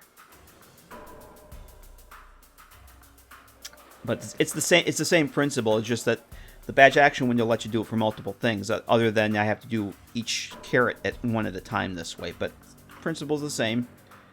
I can select it there, paste it into the filter box, and there you go. So we have that set. Now we have to go back. And let's see. Go back to the activators, find our caret trigger, open that up. Now right now, since this is a duplicate of the moot fruit one, I've got to go and change, because right now it's going to give us moot fruit, and it's going to activate the moot fruit marker, which we don't want that. That would be bad.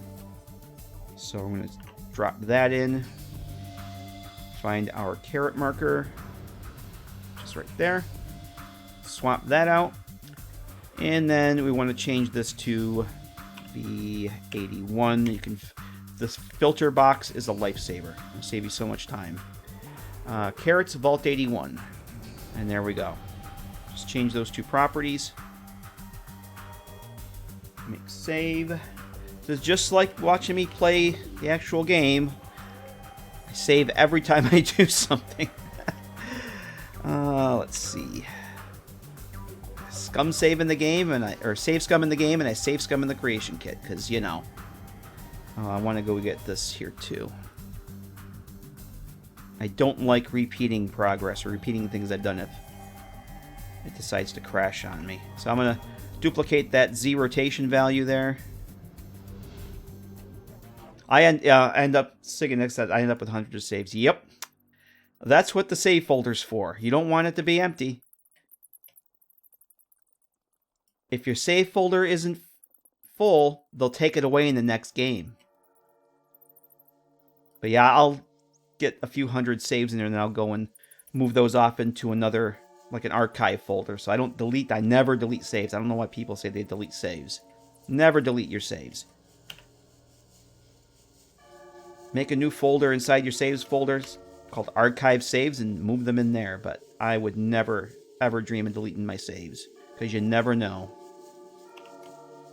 All right. Oh, the important thing that I didn't do last time.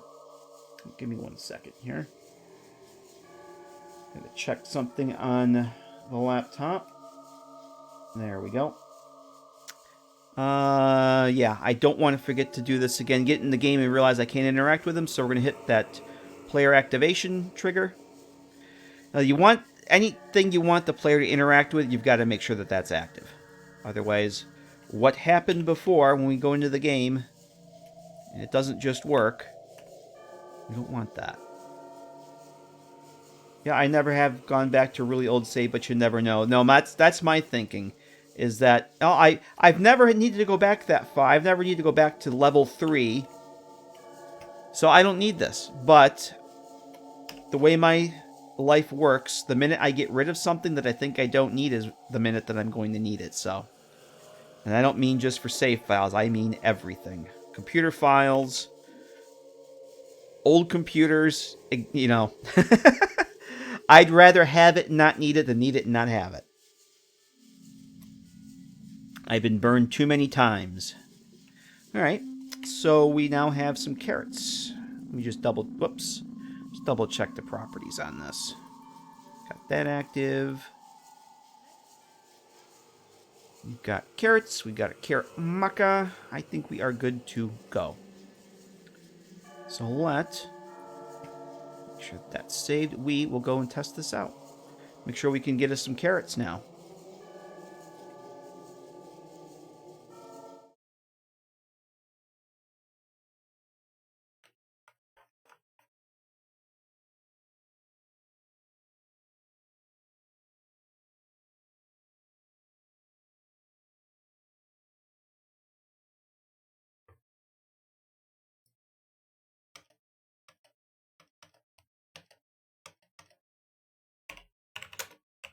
Okay.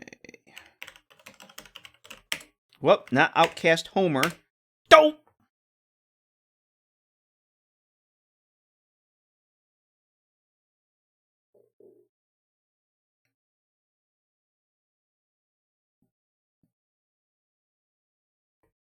Yeah, and this cell has not even close to being ready to be optimized either, so. Although my frame rates are nice and solid. It just sometimes it takes me a little bit longer to load in here than I would like because nothing's optimized yet. All right, so hydroponic carrots, mini moot fruit. Let's grab some carrots, and we have 3 fresh carrots added. Nice.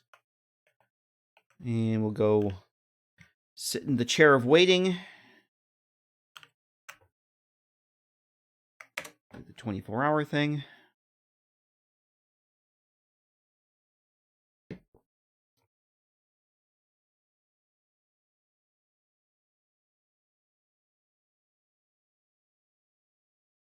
I really should... Oh, what I should do for things like this, I should get that elevator music that they play in Tenpenny Tower in Fallout 3. That would be perfect for wait music. That should be a mod.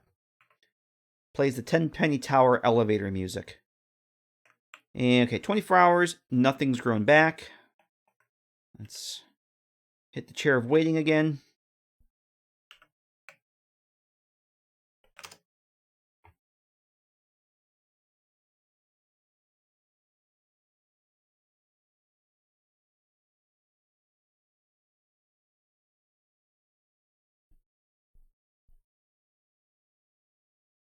Exciting, isn't it?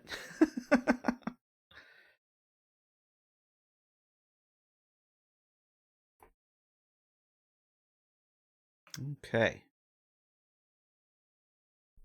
And we got carrots back. And now they're gone. So I should have 6 fresh carrots. Alrighty. It just works. Cool.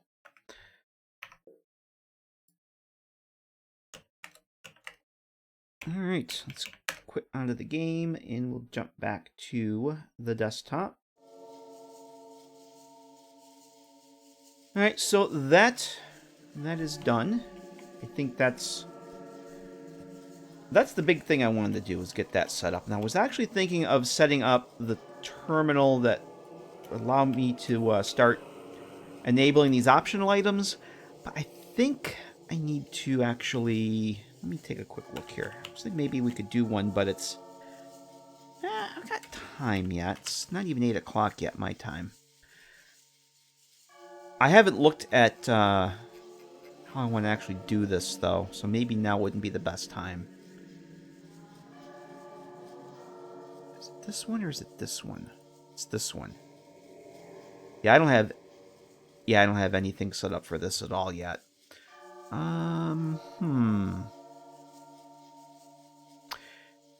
Let me take a quick look at my script here. Just bear with me 1 second. Actually, that's the one I want to open up here. I may want to go actually at least get the script set up to activate the magazine racks. Bear with me 1 second. I meant to actually look this stuff up earlier. But I don't even remember what that script is called. I have to actually track it down. So this is going to be the terminal that's in that room I showed you with the old school mainframe terminals. And there'll be some options here. You'll be able to... this is just placeholders right now. The usual things, you can change the mannequin... Actually, I think I just have that right now. I think I'm going to confine that to the workshop room. I usually have it where you can change the gender of the armor mannequins from the Contraptions DLC. I think that's just going to be confined to the armory room, because it gives me a reason to have a terminal in there. But this is the terminal I want to have where you can activate the optional upgrades if you have the components in your inventory. Rather than just outright buy them, you're going to have X amount of scrap components in order to add these things. And I was thinking of at least getting the first one set up, but I haven't really thought about how I want the structure of the terminals to be. It's hard to explain how terminals are set up is kind of wonky. So one of these menu items here, so if you're in the game and you see a terminal with a bunch of menu items and you select a menu item, that actually links you to another terminal. It's almost kind of like a website. These are almost like hyperlinks to other pages. And if you think of a page as another terminal, that's how this stuff's all set up. And everything kind of has a hierarchy to it. And I haven't thought about how I want to do that yet. But that doesn't really mean I can't at least get the first one set up. And I know that probably makes no sense to anyone, but maybe somebody it does. What the hell am I looking for here? I'm never going to find it that way. I need to go into my folder here. Bear with me 1 second, please. I just need to dig out my scripts folder. Make sure I'm finding the right thing.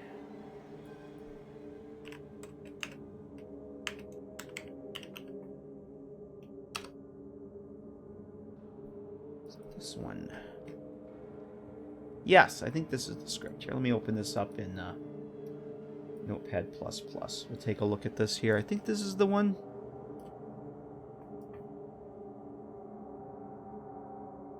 Yeah, I think this is the one I use for my Subway safe house.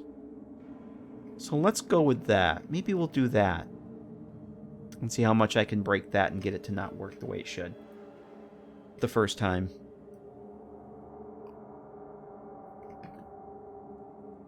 So we have a marker. I'm going to have to come up with 2 messages then. Right, complete. Okay, so this is essentially what this script does is, or what it's going to do. It doesn't do anything right now. I have these. I turned on my TV. Archie Bunker's Place? Oh my god. I not only do I remember Archie's Place, but I remember All in the Family. I remember seeing All in the Family when it was originally on TV. I remember Edith going, "Oh, Archie!" Yeah, I'm that old. Readily good at breaking things if you need help. Oh, no, I need help at fixing things. I'm very good at breaking things. Eventually, I figure it out. But oh god, I used to love All in the Family. But then the older I got, I realized, wow, they got away with a lot of stuff on TV back then that they never would now. So these are going to be disabled by default. I already have these tied to this enable marker here. Disabled by default. Grimstalker says, you're dating yourself. I'm also remember watching that show.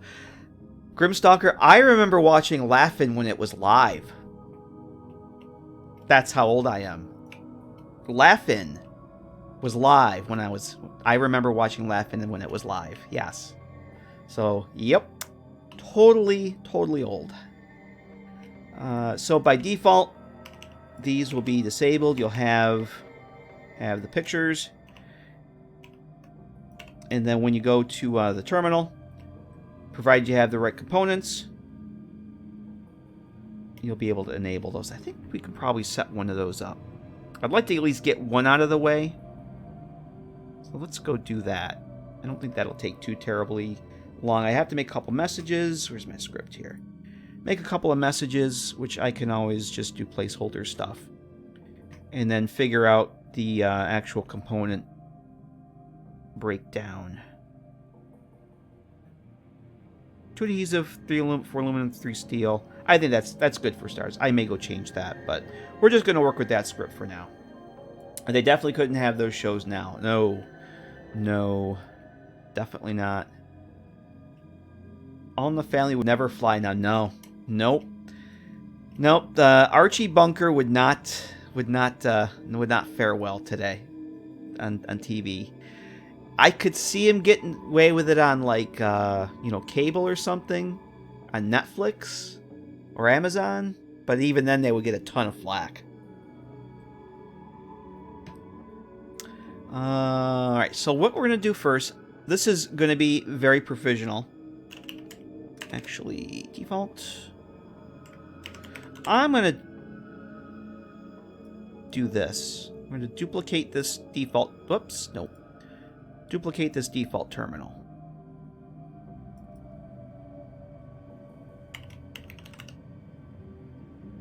Okay, Outcast.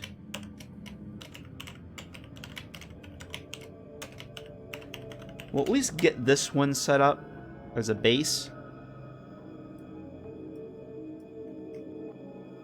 I'm going to set up the terminal that will give you the options to build to activate the magazine racks. There's probably going to be another level or two of terminals before this one, but I just at least want to get this one done as a basis to build the other ones from and kind of flesh out the hierarchy for how things are going to work. So what we'll do is we're going to activate this, and you guys have probably never, well, some of you may have, how terminal set up. This is not going to be a terminal sitting on a desk. It's not going to be actual visible in the game. The mainframe terminal that I mentioned earlier, this guy here, is going to link to this. In fact, let's rename this right now. Let's just do change this. This is temporary. This is going to go to probably a mid-level upgrade terminal that explains how to activate the upgrades and everything. But for now, rack jack. Yeah, it's a rack jack. Magazine upgrade is what the terminal text will say, and we are going to have it go to... This is where the website analogy comes in. I'm linking it to that terminal that we just made, the magazine rack terminal. So when I click this option, the text on this terminal is what displays in this terminal. It might not make sense, but it will once you see it. Think if you use the web browser analogy, this is the home page, and when you click this link, you're going to get another page loading up in your web browser. That's probably not the best analogy, but that's the only one I can think of at the moment.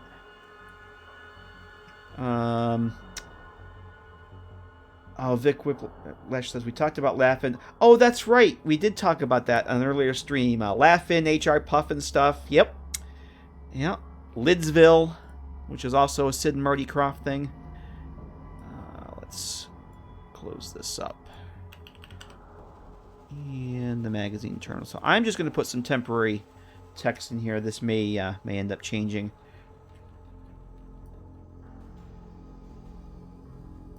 So we're going to put this item text here.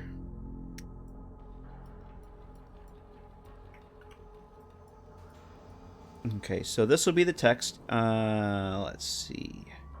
In the trophy tomb? Oh god, I hope that's not in the mod like that. That's... I hope I didn't copy that into my mod that I got this. Oh no, this is the mag. This isn't. That's not the right one. That's the magazine. Or that's not the magazine. That's the. Wow, yeah, I'm getting tired. Where the hell's my magazine rack on? There we go. Yes, peak mod making here. So this is wrong. 4 magazine racks. That's not wrong. It's only 3. There'll be a total of 60 magazines. 20 in each. Okay. And this is going to be in the quarters.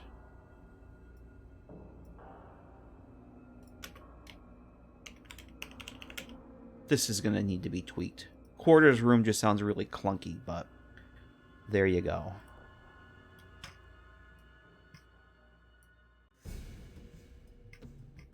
Oh, Dr. Shrinker. Oh my god. I actually remember the song from that vaguely. And I'm not going to sing it. But it went like Dr. Shrinker, he's a madman with an evil mind or something like that. Yeah, I actually remember the frickin' theme song from that. Don't ask me what I had for lunch 3 days ago, but I can remember the theme song from Dr. Shrinker. Alright, so that's that. We need... anything I need an actual... Where the hell's my other screen here? So I need... Alright, so I think for now what we're going to do is we're going to actually do...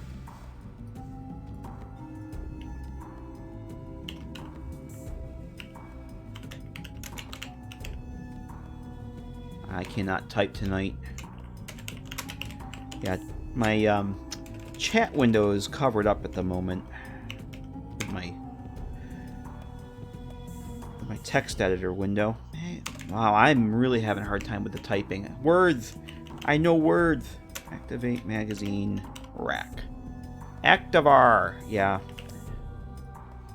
Homie needs new glasses for sure. And response text, we'll put...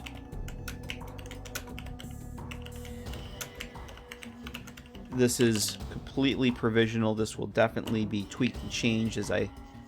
the mage, yes, it's a mage rack. It's a rack to put your mages on. So if you're playing a mage character, this is for you. Okay, and there are no mages in the Commonwealth.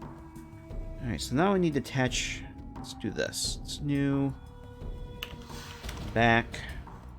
And this will go back to the top level. Oh, and I gotta put redraw on this, otherwise...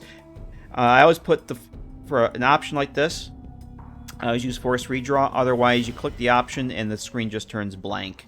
And it looks like something doesn't work, so... I always do the force redraw.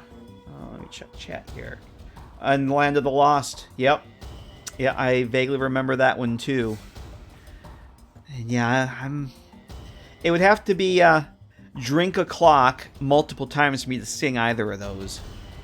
I'm not saying it couldn't happen, but many drink o'clocks would have to be involved.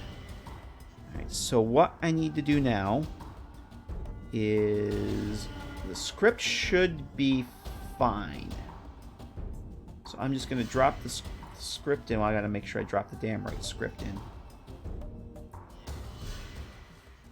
Okay, there's that. Drop in my script. And if I hit compile... Oh! Yeah, because I'm a genius. I didn't go do my properties first. Oh, boy.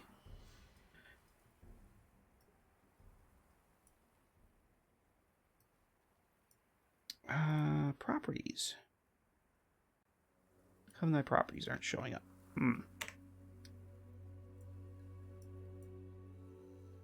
Let's try this. Add property.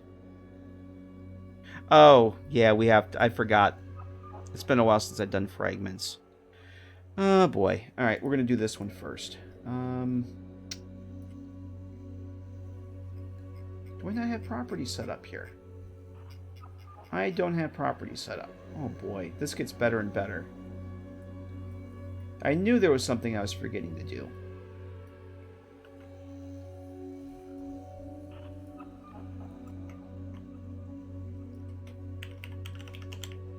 Actually, no, we're just going to keep it simple, stupid. Keep it the same. Okay. Now, I should be able... If I have to put... Because this is a script fragment, I have to define the properties first. If this was an actual script attached to an activator, I could define the properties after the fact, but the script fragment wants me to do... The terminal fragment wants me to do the properties first. So, we're just going to go do that, and then we have to go make...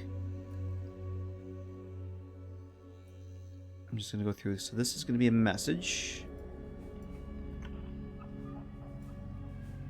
Okay. I'm totally going to screw this up, too. You watch. I will screw this up. I completely forgot to get the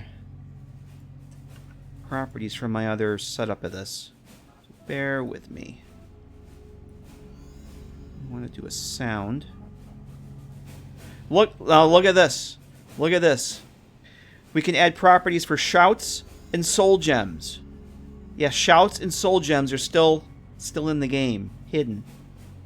I actually think there's something to do with dragon. I saw somebody was showing there's like a dragon related perk or ability or something. I can't remember what the hell it was. Oh, I just missed a Serpentron. Hello, thank you for that follow. I do appreciate it. Welcome. Okay. Yeah, I wish I had gotten these properties all before, but, you know. I thought I had all this stuff all set up in here already, and I don't.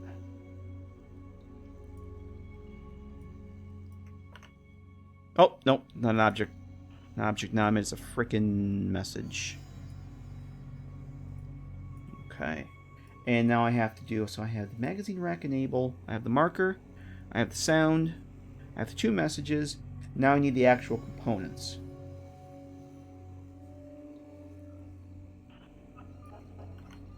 I think...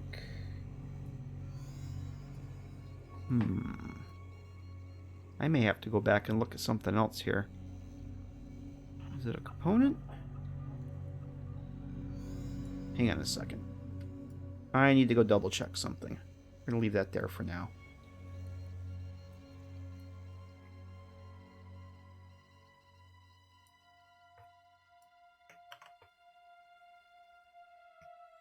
Is that under scrap or is that under components? It's a misc. Oh, okay, a misc item. Alright, I want to make sure I get the right damn thing in there. Yes, Fusrad, yeah, Fusrado Kellogg, or Fusrada. I really wish I had gone through and set this up before, because this is highly annoying to have to go piece all this stuff together. But here we are. It just works. Oh, it also might help if I get the damn right terminal. Alright, I have to do miscellaneous items now. Well, that's what I'm looking for. I have 3 of those. I think that's going to be it for the properties. So, misc item. Yeah, and see how these have this little pencil icon next to them? I'm filling these objects in as what they the base object name is. So I don't have to go and fill those in. The game will automatically fill those in. If I had was able to dump my script in here and hit that property button, it would list all my properties if there was an actual script and not a script fragment, which is what you use with terminals. I could hit that autofill button, and anything that's a base game item, it would autofill that in for me. But because it's a fragment, there may be a way to do that I don't know of, but I don't have that many to do, so I think we only have one more after this. So, yep, miscellaneous object, and then the last thing should be the adhesive. Because we all need something to do with adhesive. Object. Nope. It's adhesive scrap, not adhesive. Two completely different things. Okay. So let me save this, and then I want to double check everything here.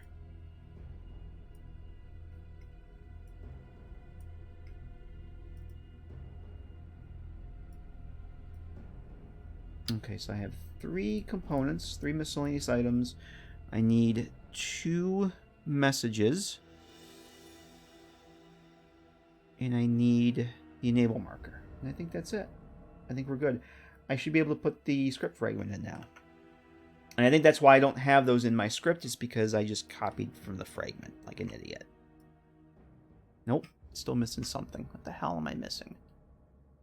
No parts upgraded. What? Oh, it's because it's not the right damn script. I'm copying the wrong script again. Hang on a second.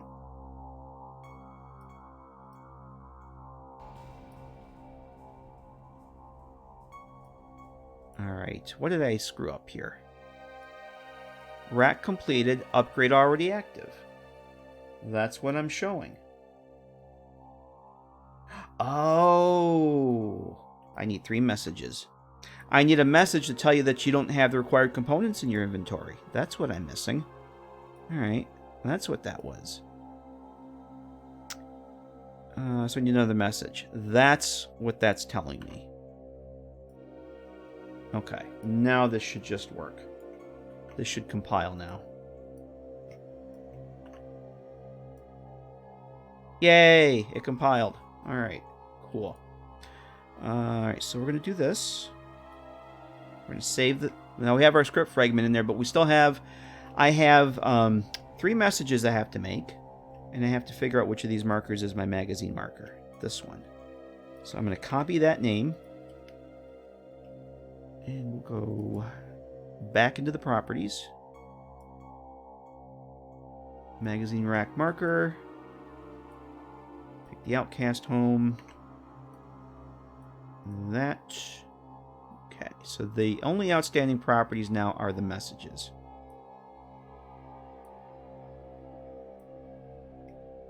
Which we will do very, very quickly, because I can go and change these later. I thought I had... That makes me sad. I don't have the messages saved. Oh, I'm a lunkhead. Alright. You do this enough times, you think you have all the pieces put together so that you can just copy and paste stuff, and there's always something you forget. So we're going to make a new message. So there's going to be 3 messages. When you go to the terminal, there's going to be a message that... well, let me back up it. You'll go to the terminal, and you'll select the option for activating the magazine racks, and it'll tell you what components you need, which is going to be 2 adhesive, 3...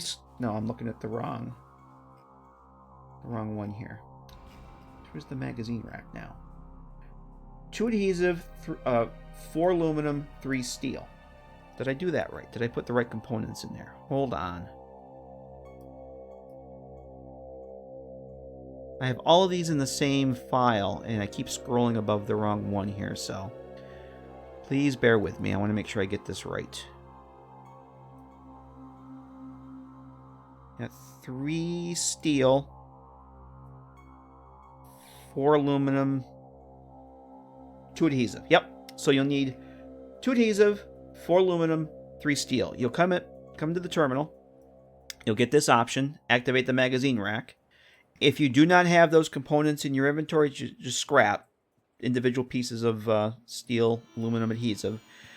There'll be a message to tell you that, hey, you don't have the required components in your inventory. You can't build it. You'll get another message that says, if you have the components, the screen it'll fade to black. You'll get that little ting ting ting sound with the duct tape that you get when you open one of the repair kits, or the model robot kits, or in the old games when you repaired something from your equipment, you would get that little tink tink tink with the sound with the duct tape. It's that sound. That's still in this game. You don't hear it very often, but it'll play that sound. Screen will fade to black for a couple seconds. And then you'll get a message, a pop-up box says your magazine rack is enabled, or whatever we end up putting. The third message will be for somebody that goes in there after they've already built the magazine rack to tell them, hey, Bonehead, you've already built the magazine rack. It won't say Bonehead, but if you don't remember building the magazine rack, you know, there's a message for you too. So that's what we got to do. We got to do three messages. And that's what we will do in this other happy little window up here, labeled messages. And the one thing I got to remember to do is to hit message box. A message, if you don't hit the message box checkbox, it'll just show up as a temporary little pop-up in your corner of your screen here. I want the actual box to pop up on the screen with the OK button on it. So you want to make sure it says it's checked message box. So, and I have to do 3 of these messages for every upgrade, so there's going to be a whole buttload of these.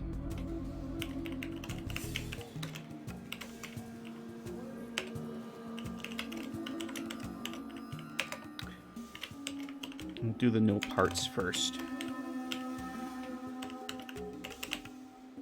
Message, and it will say you do not have the, you know what, we're going to do this something that has spell check on it and paste it in.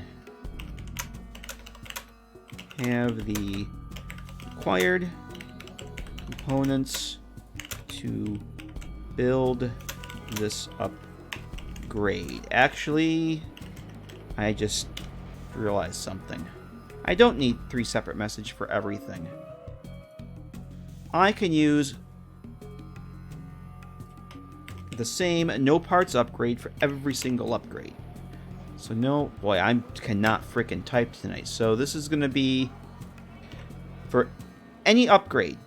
If you don't have the components in it, this is the message you're going to see. I can see, I can use the same message for everything. So there's that one. Let me just check chat here. Any tutorials on working in the GEC to build interiors? Yes, Sedin4494, who I will continue to sing praises for his tutorials, has a whole series that I think he has at least 5-ish on working in the interiors. It's like basically putting the little cell together, putting a load door together, doing light boxes, nav meshing, all kinds of cool stuff. Light boxes are one that get a lot of people, and he also does room bounds and portals, which is the old way of doing optimization. And yes, it is a slippery slope. It's definitely a slippery slope. 74494 has probably the best CK tutorials for Fallout 4 you're going to find. Although King Gath is coming up with some really awesome stuff, but it's like super advanced. For stuff he's doing right now is super advanced, at least for me. It's geared more towards questing and writing quests in that, which I don't think I'm ever going to get into. I really don't have interest in that part of modding, at least not yet. But it is a slippery slope. Hey, Panzer 4? Was machst du hier jetzt? What's going on? Okay, what am I doing here? Oh, another message. So I can get away with using the one message for everything. The same, you do not have the required components to build this upgrade. That we can get away with using one message for. So, let's get the next one here.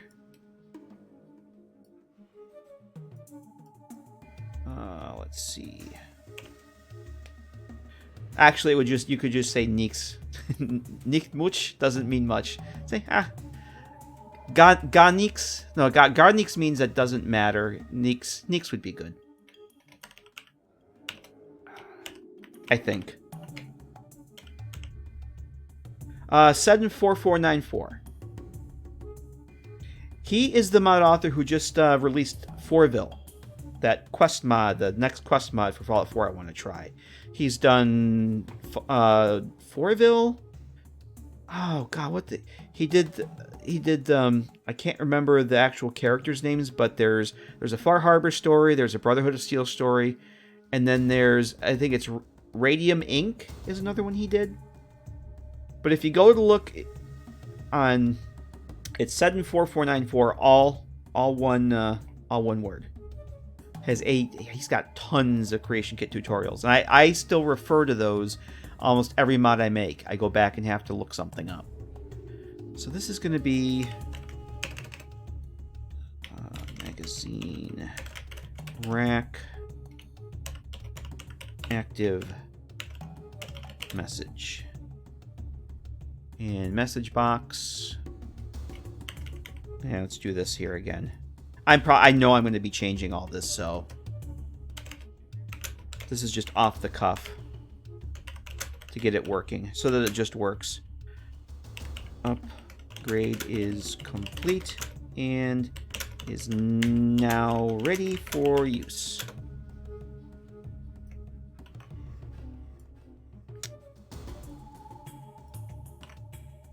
Okay, so there's that one.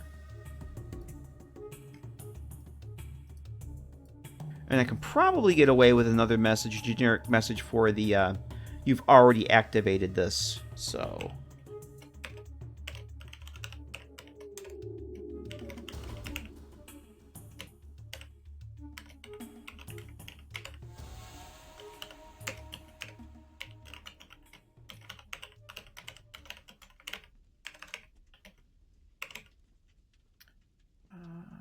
Active message.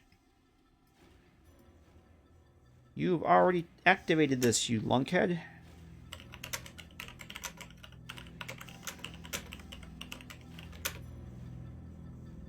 Yeah, this is all provisional temporary text, probably just placeholder.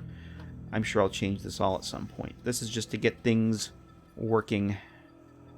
Okay. So now we gotta go back to our terminal and fill in those 3 messages as properties.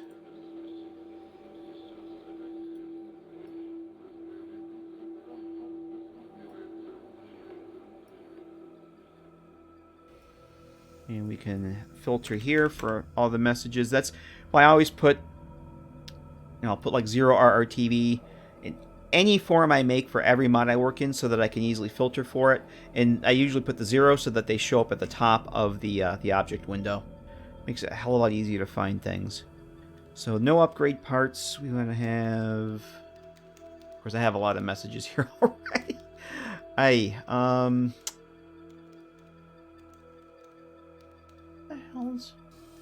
Outcast, upgrade, no parts. There's that one. Did you get freezer burn in that vault? You built them already. Yes, but if you're playing an alternate start like I do, you didn't come from a vault. Yeah, I do want to put something like that. Something kind of witty, but yep. My characters don't come from the vault. Those days are gone. Okay, rack complete. Magazine active. And the upgrade is already active. We'll try this one. But I do like the freezer burn line. That is pretty awesome. If I was really, really gifted scripter, I could put a condition check on it that would detect if your character actually did the vanilla start, or if they started outside the vault, and display the appropriate message accordingly. But I'm not that gifted, and I probably never will be. I've done a few condition checks in my day, and I don't know how many more I'm going to do. Let's put it that way. Upgrade already active. Upgrade already active. There we go. So we have all our properties filled. We should be ready to go and test this out, I think. I am going to have to get some components, though, to make that a little bit easier, rather than having to go through console commands to spawn that crap in. What I'm going to do is, right here, temporarily, I'm going to put a QA chest. QA container. If you have ever gone into a COC in the QA smoke, the dev room that has one of every item in the game, there is a chest with all the components in it. All the miscellaneous items, all the bobbleheads, all the magazines, and miscellaneous components. So that's what we're going to drop right in, but I do not want to put it on that layer. No, this definitely will be deleted before the mod's done, so you won't get all this stuff in here. But this actually has several... How many are in here? 10...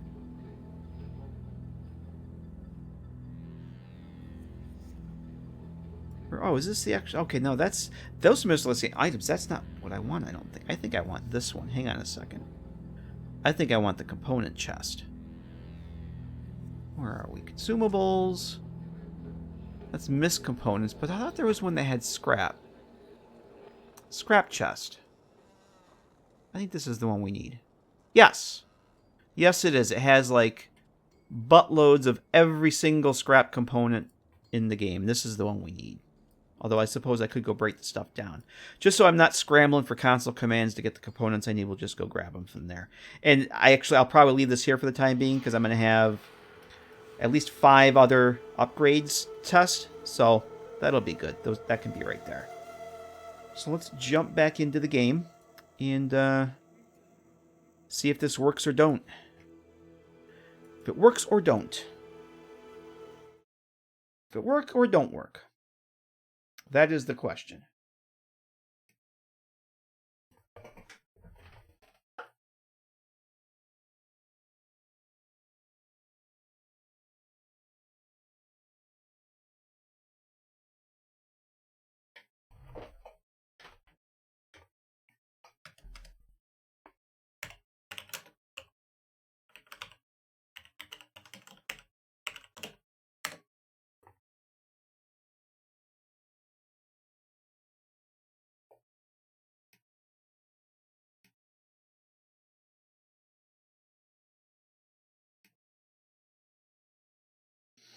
Alright, lights. Are you going to put items around the area that can be used? Not in the house. Nope. Everything's going to be static. The cave cell that you have to get into to get this place, there will be some lootable items. But, yeah, I have the Nuka-Cola vending machine. I mean, there's plenty of stuff to interact with, but I don't put lootable items for the most part. There'll be a lot of containers you can loot. But static items are where it's going to be. So this is the mainframe terminal. And we should have the option for the magazine rack upgrade. Oh, before I do that, let me back out of here. I'll show you guys what we're going to have first. Let's see. So there's where the magazine racks are hopefully going to appear. So let's go test the failure first. Magazine rack upgrade. Disactivate. Yeah, that's gobbledygook. Activate the magazine rack, but I have no components, so. You do not have the required components to build this upgrade. Okay, so let's go get some components. There's our little QA chest. Adhesives. Get with steel.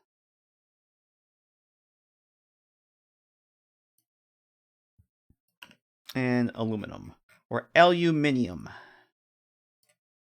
However you'd like to say it. Actually, let's do another test here. Let's get rid of the aluminum. Let's add a couple of the components, but not all of them. Just to double check that it actually does just work. Magazine rack upgrade. Activate magazine rack. Nope, Gretzky is still denied. Cool. Alright. So we'll schlepp back over here. Get our adhesives. No, actually, no, it was the aluminums. Our aluminums.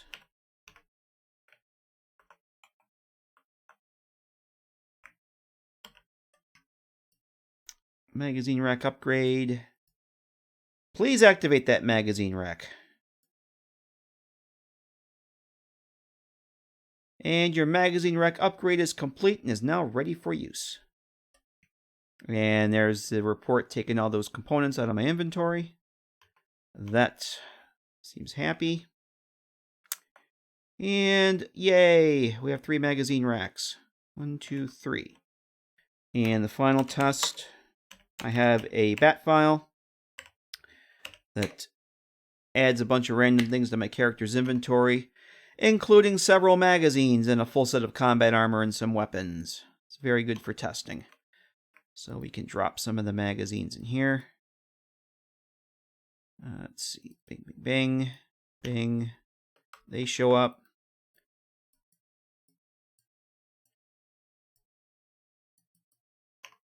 They show up. And, whoop, Can't put bobbleheads there. And they show up. So it just works. Now, if our character has, or our player has, brain freeze, as Brad was saying, or freezer burn on the brain, oh, I want a magazine rack upgrade, even though I just put magazines in the rack 10 seconds ago. You've already activated this upgrade. Activating an upgrade after you've already built it is something that only a synth would do. So, hit that again. Yep, it just works. It just freaking works. Cool.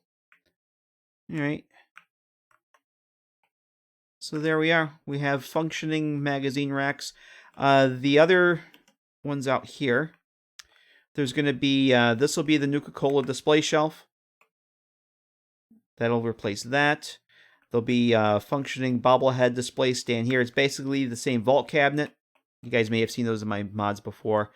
Bobblehead stand there. And then this panel will be replaced by a robot model kit display. And the only thing I don't really have deactivated right now is the Nuka recipe display book thingy here, which I do not have.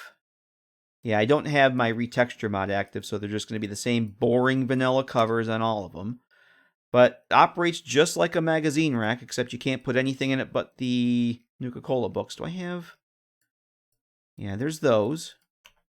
And they show up just like a magazine, because it's actually based on the magazine rack script. So, and all I did was basically change the form list that it uses. And so if I try and put an actual magazine in there, it should give a message that I can't put that there. Yep, you cannot store that here, because that is that's a vanilla function. For containers, there's an option. I'll show you guys. It's pretty cool. There's an option you can choose to restrict things to a specific form list. So that's how if you try and put something into a container, it says you can't, like you can't put magazines into a bobblehead display. Yeah, it's because of that. I guess it's restriction. All right, so that's going to go there, but I got to figure out what I want to be the default state. I'm thinking maybe some shelves with some random crap on them, or some stacked containers or something. I haven't decided yet. Don't put power armor parts in the hamper. Yes, that would be bad. Although there might be situations where you need to wash out your power armor parts. Just saying. You may need to launder those. I'm going to QQQ out of the game here real quick. I think we'll do one other thing I wanted to do tonight. And, what the hell was I going to... Oh, the containers, yes. Let's see. Open this one up here. Oh, I just... Cheddar Binna! Hello, thank you for that follow. I do appreciate it. Welcome. So if you have a container that you want to restrict items to, you can put those items in a form list.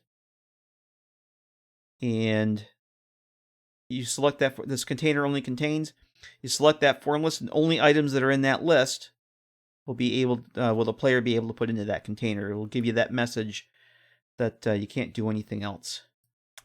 If you have that death claw. Well, not that death claw in Conquered. That's not a death claw. That's a death claw. That's a death claw wannabe. Yeah. So, yeah, I think the only other thing I wanted to do tonight, and then we'll give you guys the grand tour, because I know some of you haven't seen this yet. I was thinking that I may need to put some vault mats over here. This floor looks a little barren. So I think I'm just going to drop some vault mats over in front of the terminal here. And then we'll go take a little look-see. There's some other things I've done since the last time I streamed. I want to go and check again, because I can't remember if I actually tested everything. So, I've got to actually switch. Give me 1 second to switch sources. There we go. I knew there was music missing. Oh, the one of the Museum of Witchcraft at the low level? Yeah. That one's a little more... That one's a little more doable. I haven't been there since I've been using Deadlier Deathclaws as the one mod I've been using, and then the other on The Tech Mage Ecosystem Rebalance, which definitely beefs up, both of those mods definitely beefs up the Death Claws, although I have to say Deadlier Death Claws, they still seem a little underpowered to me compared to the New Vegas ones, but that's just me. I haven't been to the Witchcraft Museum since I've used either of those mods, and I think I'm going to have to make a trip there. Although if you were watching my stream the other night on here on Twitch, my Saturday night stream, the friggin' behemoths in that from that Tech Mage mod, oh my god. I think I used almost all the ammo I had to take the thing down. It just thing was a tank. I loved it. I'm just gonna throw some vault mats down here because this room looks a little bare. And then yeah, that was my first time running into a behemoth with that mod active, and oh my, that was an eye-opener.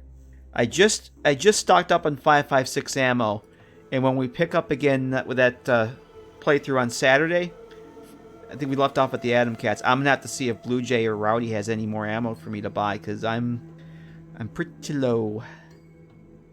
All right, so I just want the vault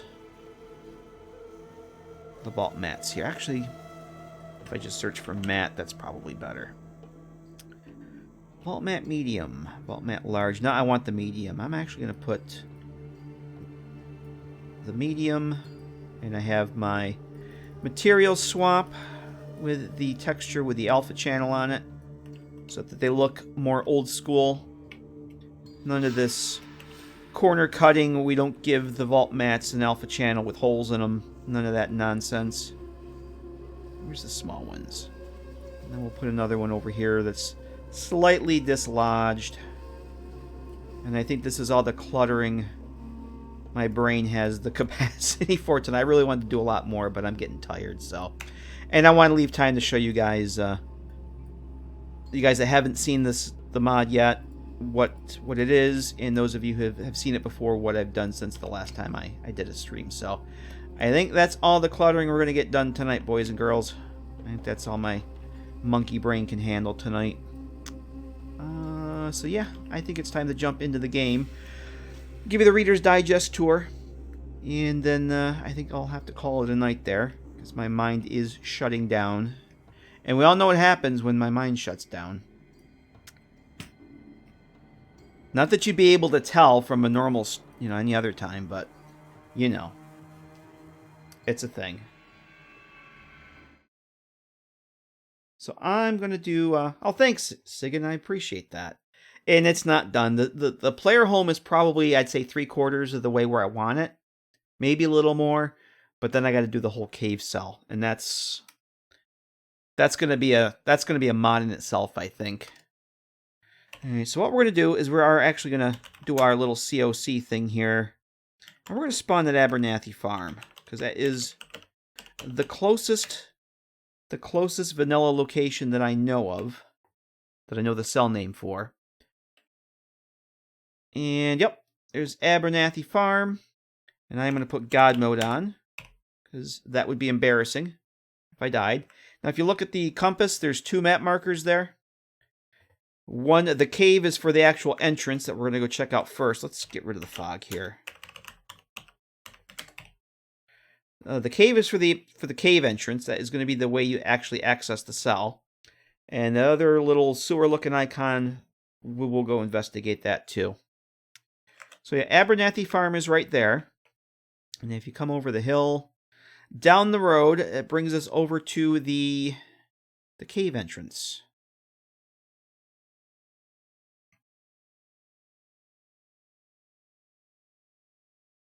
Which we'll go check out first, and I'll go show you guys where the other actual door is and how all that works. And right around the bus here, I don't have any mods. I don't have any of my texture mods installed, just my ENB. Actually, I think I have, hang on a second. Yeah, I have Vault Suit Replacer.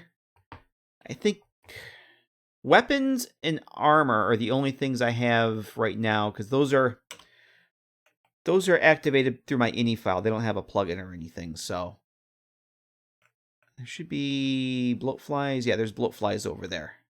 Oh, so right here is the cave entrance. This is, I'm going to probably add, this is provisional. This isn't how it's actually going to be, I don't think. I might want to put some shrubs or something here to conceal a little more, but yeah, I think there's like 4 bloatflies right over there.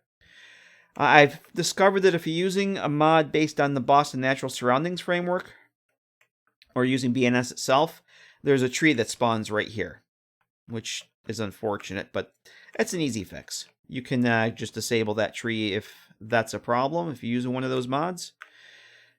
And we head over towards this away. This is that dam that I mentioned earlier that goes up to, I don't have anything. Right where my cursor is, where that little, or that my center dot there, that red, those red towers, I guess it's a green tower, water tower, that's Sunshine Tidings Co-op right over there.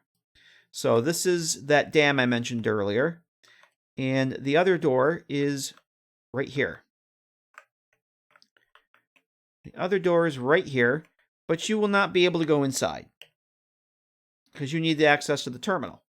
And the terminal's on the other side of the interior cell. So you won't be able to get in there until you go through the gauntlet. But yep, Sunshine Tidings is right down there. And actually didn't pick up the Abernathy marker. Walden Pond is right down there. So you'll come out of the cell, and unless you have a mod that adds a ton of foliage, you should get a nice view at night of Walden Pond. So we will head back into the cave. I think I have this locked already, actually, too.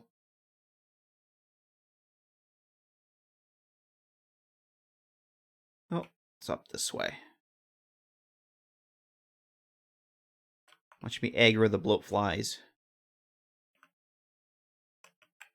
Jungle Tits, thank you for that raid. Welcome. Welcome, everyone. We are doing some mod testing here. Yay. Yeah, so welcome, everyone. Appreciate that raid there, Jungle Tits. And what is this thing telling me here? Nightbot. Desk fan. Oh, I love my desk fans. I love my desk fans. Anybody that watches me play Fallout 4 knows how much I love the desk fans. Yes. And thank you for that follow, Jungle Tits. Welcome. So what we've been doing tonight, guys, is let me switch sources here so those new arrivals can see what we've been up to. We are working on a new player home mod. Pooh Tiger, thanks for that follow. Welcome. And Easy Target. I'm an old man. I have a hard time reading this stuff. Easy Target, Norm Machine, thank you for those follows. I do appreciate it. So this is going to be new player home mod that I'm working on. We've actually gone and done a little bit of scripting tonight. Made some regrowing moot fruit and carrots. Some upgradable items. Boy, look at all these. Mia TRT. Bargerian Jim, thank you. Thank you for those follows. Welcome. 53. Oh, I'm right up there. I'm 53 too. We were just talking about TV shows that we remember seeing live. And I remember seeing Laugh-In when it was live. So yes, I am old too. I am old too. So this is a player home cell. We've just basically what we've been doing tonight is just kind of doing some random bantering. I set up these crops over here so that you can activate them. Moot fruit and carrots. They'll add some crops to your inventory. 48 hours later they'll regrow, and then you can go back and reclaim them. And set up a terminal with a script fragment so that if you have the right components in your inventory, you'll be able to activate these lovely little magazine racks when you come in. And we will go and demonstrate that very shortly. We're just going to go take the grand tour. You missed all the technical mumbo-jumbo. All the stuff we did in the CK. And we are going to jump back into the game here. Give everybody the grand tour. are all just in time for that. Now this is a test character that I spawned in from the main menu. Just COC'd right into Abernathy Farm. So this is Test Nate. And when you do that from the main menu, your character does not have a name. So this is just Test Nate. And you spawn in with no apparel, nothing other than your jumpsuit, and your special skills are all 1. No inventory to speak of. So we are going to go here. I got to close this window here because I'm missing all these follows. Toaster Acid, thank you for that follow. Appreciate it. Welcome. Yes, I love the old Fallout soundtracks very much. I've modded them into my game, actually. So my Fallout game has music from all the Fallout games except 76. Alright, so since this is a level 1 character, I obviously I don't have a lockpick skills or anything. Yes, I'm a modder, or I pretend to be one on TV. Yeah, I do mostly player home mods for Fallout 4. Do I actually have a button set up for that? I do not. I probably should. There's down below the video there should be a button that takes you a link to my mods over on the Nexus. I think I got 33-ish. 33. I just did my first New Vegas mod a few weeks ago. It's really just a patch. It's nothing major. But yeah, I do mostly old school player home mods. I'm not a fan of the settlement system. I really hate it. So that's what got me into modding, is I like the old school player homes. So that's pretty much what I do. But I do retextures. I do some patches, but mostly the player home stuff. And we are going to break into this one. This mod is going to be based on a couple cells from my favorite Fallout New Vegas mod, A World of Pain. It's recreating a cave cell. Well, semi-recreating. It's semi-recreating the cave cell, but I'm trying to replicate a player home that's in this this mod that I absolutely love to play. I've always wanted it in Fallout 4, so this is what we're doing. And right now we're going to break into this lovely little cave here and give you guys the grand tour of where things are right now.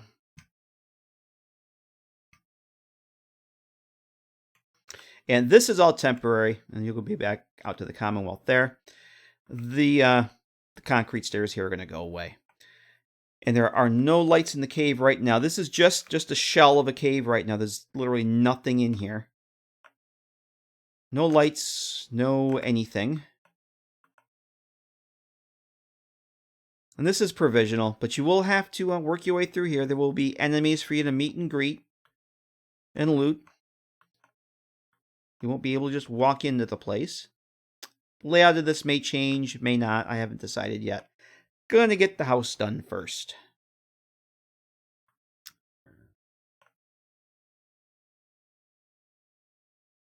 So yes, the cave atmosphere, the cave ambient sounds are actually the same ones used in Skyrim. I've discovered that.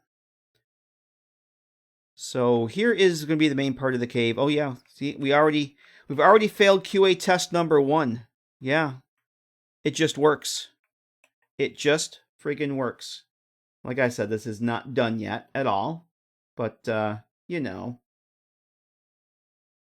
Nope, that's not the one I want. But... that is not the button I wanted. Does it have 16 times the detail? Yes, it does. Where's my other button? Oh boy. You'd think this is the first time I ran a stream deck. But yes, we also have a button for 16 times the detail. 16 times the detail. All of this just works. Of course, all of this just works. But yeah, that will be fixed. So this is the door to the player home here.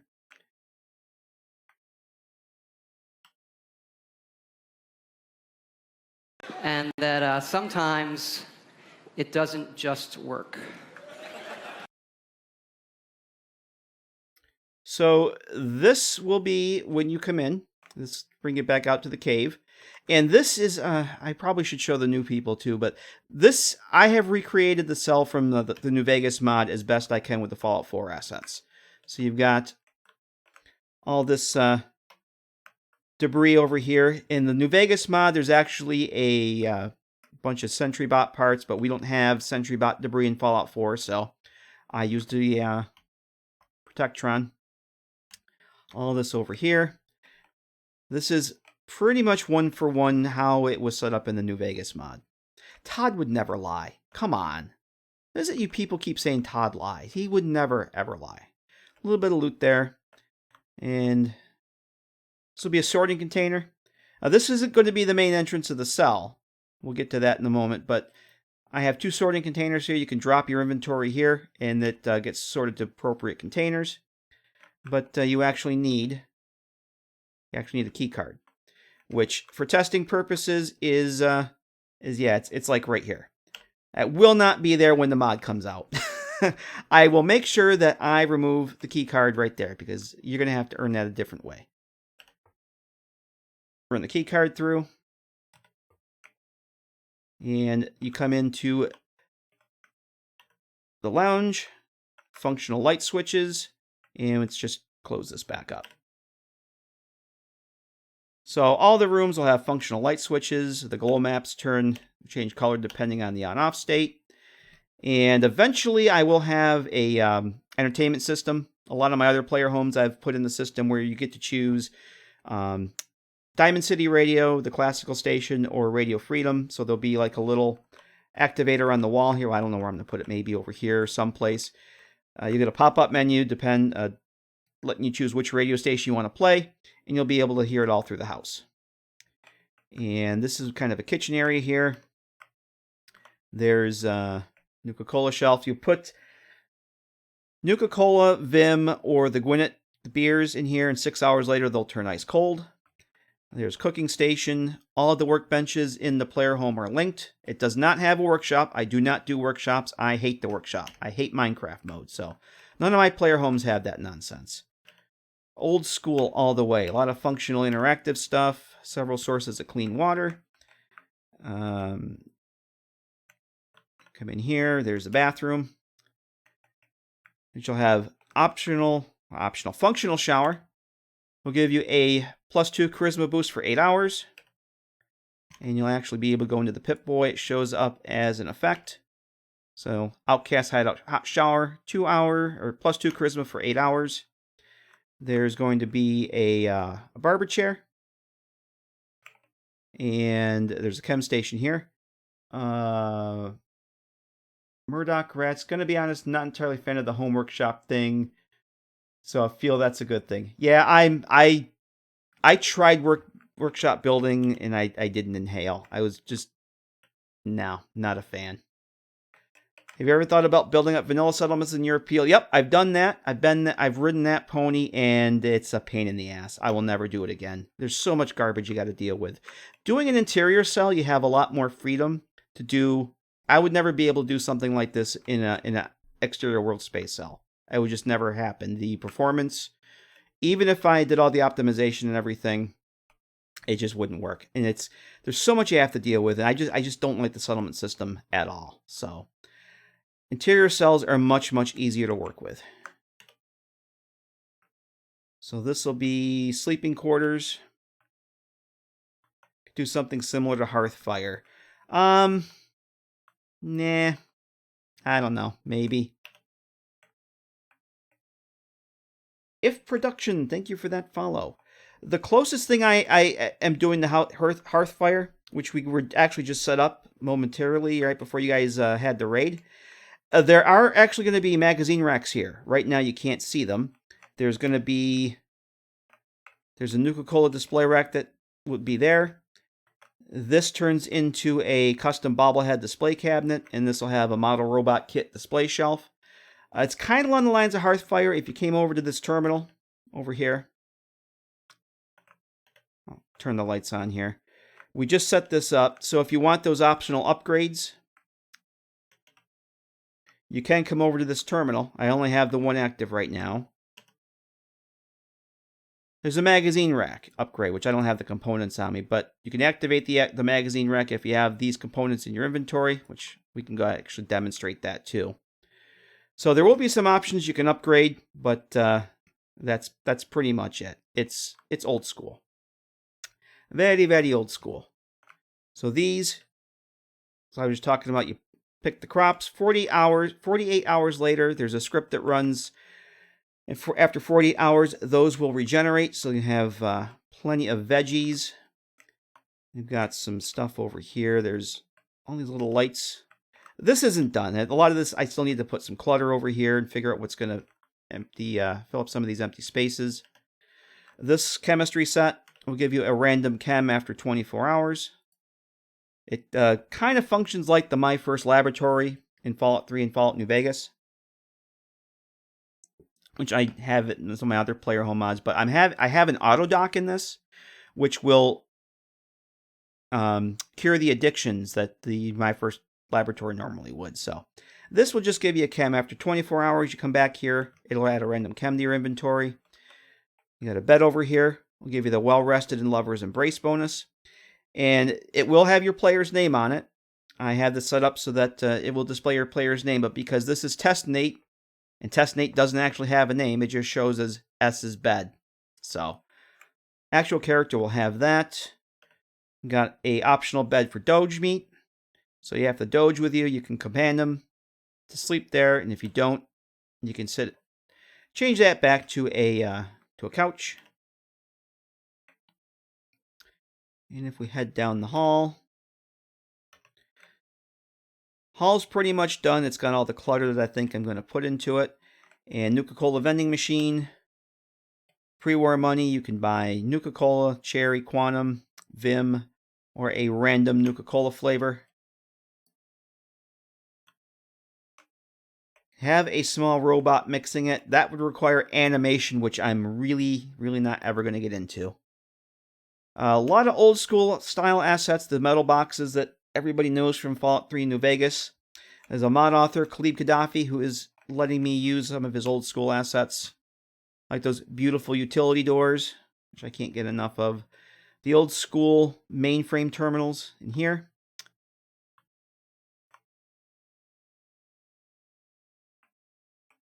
Whole mainframe terminal there. Just some static clutter there. Commissary terminal. You'll actually be able to do some trading, just like you can with any other vendor. There's a commissary terminal here. This is based on the commissary terminals from the Lonesome Road DLC from New Vegas. Set up the exact same way, so you can come in here, you can do your trading. Actually buy ammo. You'll have a limited supply of stuff, and it basically just draws from the vanilla vendor level list. So if you have a mod that adds items to the vendor list, that stuff will all show up here as well. Jovopi, thank you for that follow. I appreciate it. Welcome. Cheddar Bina says, yeah, when I first saw you in Fallout 4 modding, I was like, those aren't doors from Fallout 4. Nope. No, those were made by a very talented mod author who does some of the best recreation of the old school assets that I've ever seen. The old school utility doors, I've got the Enclave crates. So I'll have a few of those, although I've relabeled them high-tech crates. A few of those. The old trash cans.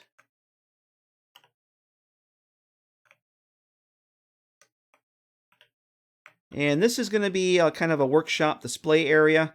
There'll be a custom case for the cryolator. So I don't have a cryolator on me, but if I did, I put the cryolator in the case, and it would there'd be one that would appear there. Now, if I actually do this, I have a bat file that will add some random things to my inventory. So you've got a seat there. Plenty of weapon display racks. You got a couple heavy weapon display stands. All this is all weapons racks, just from just vanilla. The I keep wanting to say DLC 05. Contraptions DLC. The weapons racks. Armor mannequins. You can put, I put the combat armor on here. And you'll be able to change the gender on those. If you play a female character, you can come over to this terminal. Hit the settings. Go into display gender. Change gender. Change the armor to female. And I got a big warning here. If you're going to change from one gender to the other, you got to unequip everything from them. Otherwise, you will lose all that stuff. we should now have female. So you can change them back and forth as you wish. All these containers here, I have several of these through the house. The sorting system will sort all your inventory depending on what it is. Ammunition, explosives, melee weapons go there. Armor and clothing go over here. And weapons go in here. So if I actually put a weapon in here, put a laser rifle, I'll get a little bit of clutter that enables.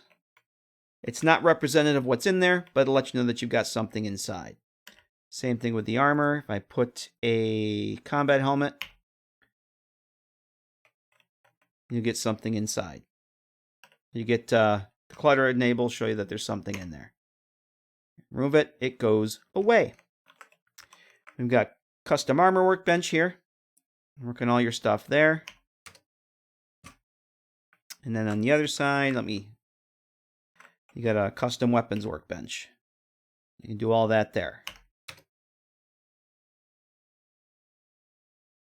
And the sorting container system, if you have a cryolator will appear there, and it just works. Dark Knighton, thank you for that follow. Welcome, appreciate it. So this is the it's basically called the equipment room right now, and that terminal's probably going to go away because it doesn't serve a purpose. This room is just decorative. This is the reactor room. And it's just decorative right now. I may or may not add some functionality here. It's just, right now, it's just eye candy. Just something that looks cool. Is there a place for unique weapons rather than legendary? Well, you can't sort legendary items. Otto1650, thank you for that follow. I've tried to get sorting of legendary items to work. It just doesn't. There's just no way. They sort with regular items. So what I generally do, I like having my legendary items in a special place. You have to put them there manually. But unique items, I don't have anything special. I usually just sort my unique items with everything else. So I don't know if that answers your question. I do have a locker for legendary items, but they do not sort. Because the way the game's set up, there's no keyword that works for sorting that I can find that makes them. They're not, the way the game creates legendary items, it's very difficult to get them to sort. If there is a way to do it, I can't. I haven't been able to get it to work. I gave up, so I just do it manually. Come in here. This is the lab. The sign says lab. And we got light switch over here. Water purifier. I don't think I have any dirty water on me. Do I have any dirty water on me?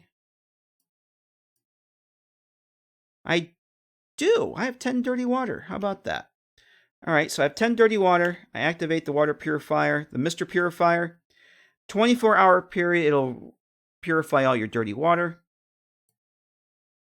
Yes, I know you can boil it, but this is cooler. Takes away the dirty water, all the little activity there, and now I cannot use it for another 24 hours. Mr. Purifier unit is currently in recharge mode. What are you doing, Step Bro? Thank you for that follow. Welcome. So after 24 hours, it'll the red light will go off. It'll reset to what it was, and purify your water that way. Here's the auto dock I mentioned. It's essentially a retextured Pulaski shelter, but we won't talk about that. The auto dock script will heal all your, restore all your health, remove rads, and cure your addictions. Everything. It'll cure every addiction, including the dark craving. I haven't actually tested that yet, but it basically uses the same effect as a Dickdoll, and I'm pretty sure that does as well. Does it? No, actually, Dickdoll doesn't. I don't think I have to go back and look at that. Somebody correct me. I think a Dickdoll does cure dark craving, but I can't remember. I've never actually played Cannibal to do dark craving, but I'm pretty sure one of the effects I have does. I have to go test that, though. Mr. Purifier is going to have some personality like certain appliances. That's way beyond my ability, but that would be cool. Yes, Mr. Purifier with a personality. That would be cool. Surgery chair, so you don't have to go to Diamond City anymore. I mean, a lot of my player homes have this too. The surgery chair, the barber chair. I have those in a lot of my mods. Just a little quality of life thing. You've got a chem station over here. 68-year Fallout 4 player. Well, that's awesome. I am not too far behind you, so. But welcome. Thanks for joining us. You got a terminal here. Terminal is actually, I don't think I have. No, it's just a terminal right now. All the terminals are going to have functionality on them, so you'll be able to turn off all the lights in the house. You'll be able to do some other functions to it. That is not all set up yet. Some items over here. Yes, I like little props here for the old school skill books. And remember those that weapon I put in here? Yeah, I can access it here. The gun cabinet, the armor, clothing cabinets are all linked. So if I'm in the bedroom, I can go there and get the armor. I don't actually have anything in there, but all these are linked, so you don't have to run back into the other room to get everything. 3 power armor stations. Again, those are all linked to the shared storage. Trash compactor. All your components. Do I have any components? I do not have any components. So we'll add some components or some junk. That's what I meant. All your junks. All your junks belong to us. You put the junk in here, all this stuff gets broken down to the base components. Much, much more efficient for crafting. So I can put all those things in there. And they get broken down and end up right here. Where this was empty before, all those items are now back down to their base components. So much more efficient for crafting. And over here, this is going to be a fusion core charger. The Dictol does cure dark craving. Thank you, Pooh Tiger. I thought it did when I was setting up the magic effect for that. Because I'm basically using a Dictol for it. The script silently gives the player essentially the same chem as a Dictol. And I was pretty sure I saw dark craving in the list of magic effects there. But thanks for confirming it. Because as soon as I said dark craving, it's like, wait a minute, does it actually do it? But I was pretty sure it did. So if you have a depleted fusion core, you can drop it in there. Activate the charger. And I don't have any, but if I did, this would come to life. There'd be some lights and sound, and you wouldn't be able to interact with it for another 24 hours for the recharge cycle. And 24 hours later, you'll have a fresh fusion core in there. Little security gate for your weapons racks. You can put more weapons there. And I think there's one down the other end there. More heavy weapons racks. I got 4 of those there. This does the same thing. So there's that. And this is the magic sorting container. So if I grab this out here, I can kind of show you guys a quick demo of this. So we're going to go sort all the things. I'm going to sort the ammo. See, it just kind of disappears. All that. I'll go do some of the aid items, the food and the chems. All go away. And they end up over here. So the ammunition, that's all there. You can see that there's a true American. Thank you for that follow. Welcome. Appreciate it. Clutter activates there. If I remove the clutter, remove the ammo, that takes a second sometimes for it to disappear, but that'll go away. There it goes. Explosives. There's our explosives. Our frag grenades are there. Gun cabinet. There's my 2 weapons. Clothing. The jumpsuit. And all my armor should be in there. So those go, like if I go armor there, we can head back into this armor cabinet. And there it is. And it has the little clutter that shows up. And there should be one in the bedroom over here, the bedroom area. No, it's down this way. Yep, and there it is. So no running around. Wherever you want to dress, that's up to you. There's the vault suit. We will put that back on because we're going outside. We don't want to go outside in our skivvies because that would be bad. And let's see, this is not the room I want to go to. Don't know my way around my own damn mod. So that's the sorting system. It will sort most items from from mods. It won't sort clothing because the sorting script is based on a series of keywords that are in the game, and for whatever reason, Bethesda chose to give armor and weapons keywords, but they didn't give clothing keywords. So you can't sort clothing from mods that don't have the proper keywords will not sort. Will this be for Xbox? Nope. PC only. I don't do stuff for consoles. I don't have a console. I don't own a console. I don't play on consoles. So I have no way to make mods for consoles. So this is locked. And we're going to have to unlock it from here. I might put a password on this. I haven't decided yet. So we unlock the door. Door should be unlocked now. Another old school utility door, and we get this nice dark hallway, which we can actually override that, lock, and that closes it back up. Nice dark hallway, you say? Well, let's turn on some lights. We've got some lights. We can turn those back off.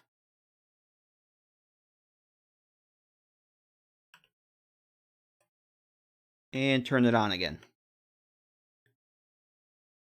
And we need to have that handy little key card that we got earlier. We need to use that to get out of here.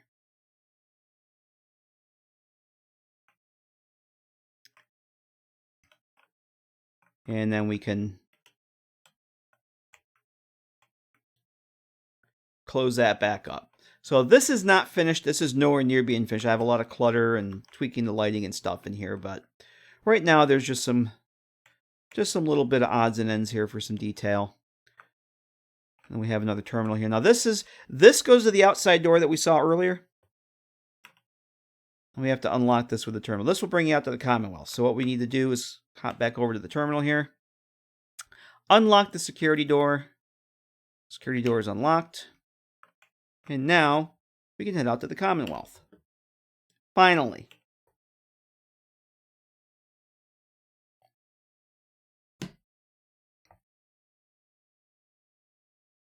And you see that message there? Now that we have unlocked the main door, this is actually the front door of the home. Whoop, I must have my... Yes, I do have my frame rate uncapped. We don't want that. That would be bad. Saw that message that popped up. You can now fast travel directly to the interior. There's a new map marker that opened up. Now, this is where we went in, the cave. This is where we are now. It's, like I said, there's Walden Pond down there. And we're getting a rad storm, too. Hey, this is a good time to check the, sit outside and soak up some rads here. I don't have God mode on, do I? I do. Disable God mode and see if we get any rads. We'll test out the auto dock. I can now fast travel into the interior, which will take a minute here, maybe soak up some rads. You should have containment cells that you can open with different creatures, and it like characters examining them. Probably not, at least not for this mod. Everything is kind of set, what I'm going to have and where things are going to go. I'm just kind of in the final stage of getting all the scripted stuff working and little bits of detail clutter. And then I have the whole cave to do, so maybe for some future project I'll think of something. I'll do something like that.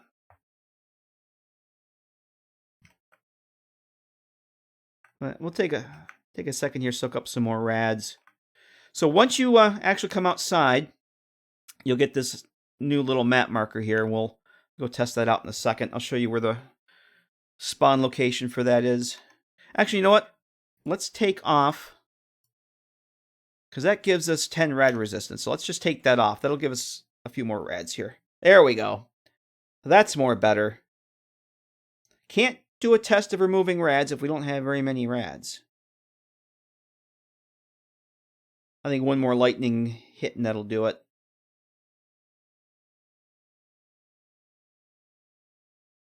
That's good. That is good. So if you're not playing survival mode and you don't mind fast traveling, you have the option of fast traveling directly to the inside. Kind of like how Diamond City works, or how Home Plate works. And the fast travel point is right outside the lab here. Yes, they call him the Streak.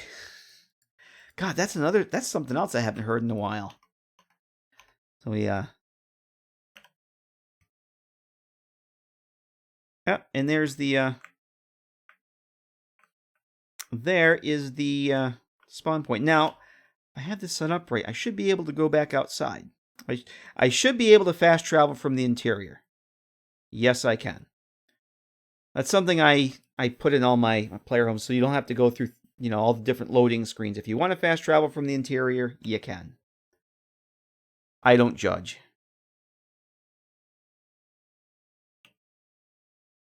And we still got, let's get a few more rads here. Let's go back into, oh, we are still in streak mode. Cool. We'll go one more. Unless the storm's dissipating. Come on, lightning. Yeah. I think we missed the storm. We're on the tail end of it. All right. Yeah, I play on survival mode and don't really fast travel, so.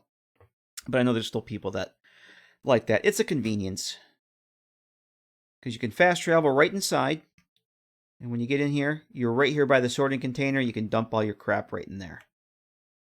So hop into the happy little auto dock. Remove rads. Removed. And since I don't have the health regen, that silly perk that regenerates your health, is it Life Giver rank 3? I mod that out of my game. I think that's silly. Health has been restored.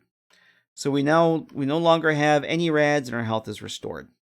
And that is the nickel tour. I have some clutter and stuff still to add in here. There's a few new assets and textures I might make. I mentioned it in the last stream, but the wall textures here, I've recreated those from Fallout 3 in New Vegas. One of the building kits there, and the wall textures in here. I replicated those from the older game because I like them very much. And I think that's it for the show and tell. The nickel tour.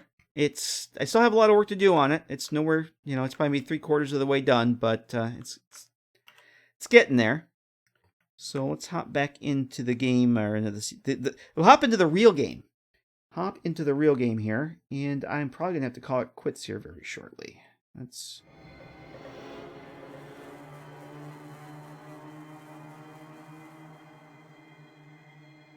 Am I getting the right? Yeah, it's QQQ out of the game here. There we go.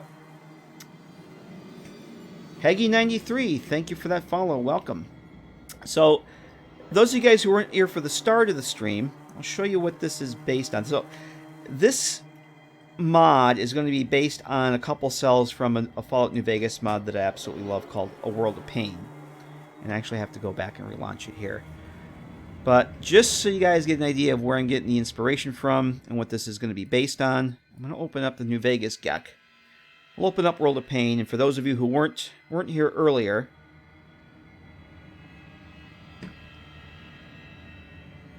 and get you an idea of why I'm doing things the way I'm doing them, because I'm actually trying to recreate a cell from a mod from one of the older Fallout games, and I'm trying to recreate it the best that I can with the Fallout 4 assets.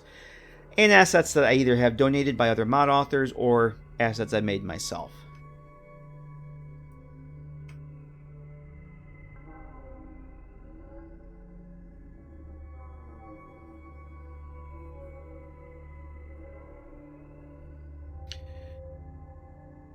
And yes, the GEC takes just as long to load as the creation kit does. There we go. And I need to find the Ryman's Bunker cell. It's a cell called Ryman's Bunker. And if you've ever played the World of Pain version of New Vegas, you've probably seen Ryman's Bunker.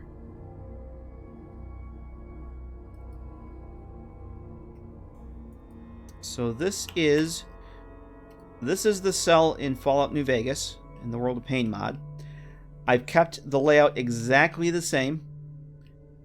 This is the cave entrance here. I probably might. I don't have time. I said I could go into the game and show you guys how it looks, but now you remember there's that there's the table, the little generator under it, and all the debris and everything, the plants, the cave parts, and this is what I was talking about, the sentry bot with the flowers growing out of them. Yeah, we don't have cool assets like sentry bot debris, so I had to use a Securitron with some glowing fungus. That's the closest I could get. So I've tried to recreate the layout, item placement as best I can.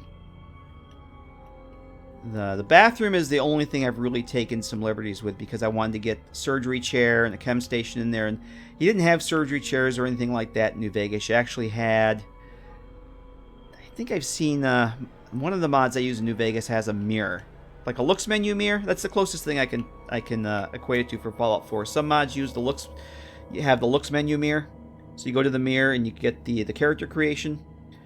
I like using the chairs. I think they're a little bit more, I don't know, I like the interactivity of having to sit down.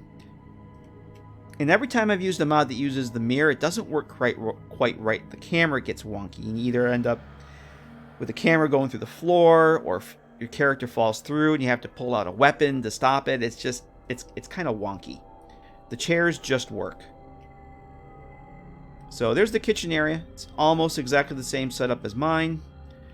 The bedroom is pretty much set up the same way, with the same little dividers. And this is where the bed for dog meat actually is. And the lab is the only thing that's really different, because you don't have power armor stations. Now, something I almost went and did, but I stopped myself because it'd be way too much work, was the World of Pain mod, or the New Vegas mod. All these little yellow markers here, these are actually teleport markers. So when you go through, when you transition through a cell, and it's the same way in the older Bethesda games, when you go through a load door, there's a marker on either end of that door, and this little yellow marker tells the game where your player is going to spawn. All these little telepad looking things here, or whatever you want, a transporter pad, like from Star Trek, that's what these actually are. They're teleporters. In the game, these will teleport you to all these different cells.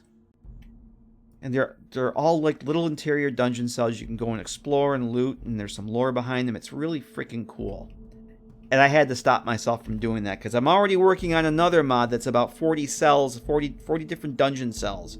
That if I ever want to get that finished, I can't do that, and I had to stop myself. But in my mod, this is where the power armor is. 3 power armor stations there. You can kind of see that the layout's pretty much the same. My workroom here with the power, or with the workbenches, is this is how it looks in the New Vegas mod. Of course, this doesn't have the sorting containers or anything like that, but I even have the terminal. I put the terminal in the same spot.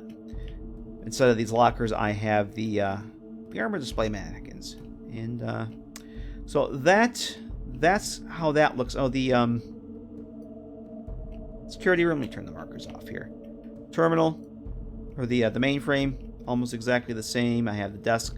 Desks are a little different because I just don't have access to some of these same assets. Like we don't have these cool curved desks and these cool consoles here. We don't have things like that.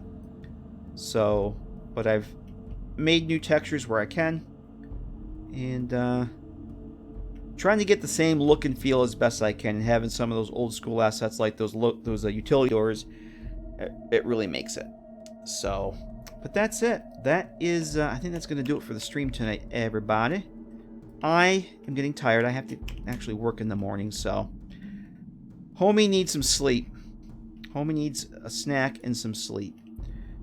But I want to thank everybody for coming out and hanging out tonight. I know this isn't the most exciting kind of gaming stream, but some people do enjoy this stuff. And thanks, Sigan. I appreciate it. Who are we going to raid? Don't know.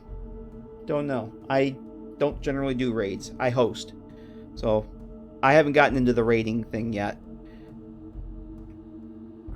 Zig Guy Fox, thank you for that follow. I'm hoping I'm reading everybody's names right.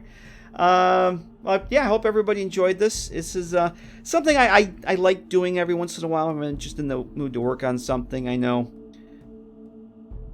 a lot of people like to see what kind of goes on under the hood for this goofy stuff, and it's kind of fun to share, share information. I always learn something from somebody in the stream that they may have a better way of doing something than what I'm doing, and it's always good to learn that kind of stuff.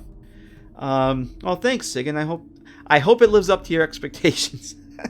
Yeah, like I said, it's probably the house itself is 3/4 of the way done, but I still have the whole cave cell to work out.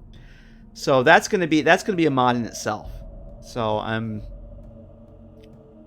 don't even want to think about how long that's gonna take. Oh, thanks, Jungle Tits. I appreciate that. Thank you for that raid. I really appreciate it.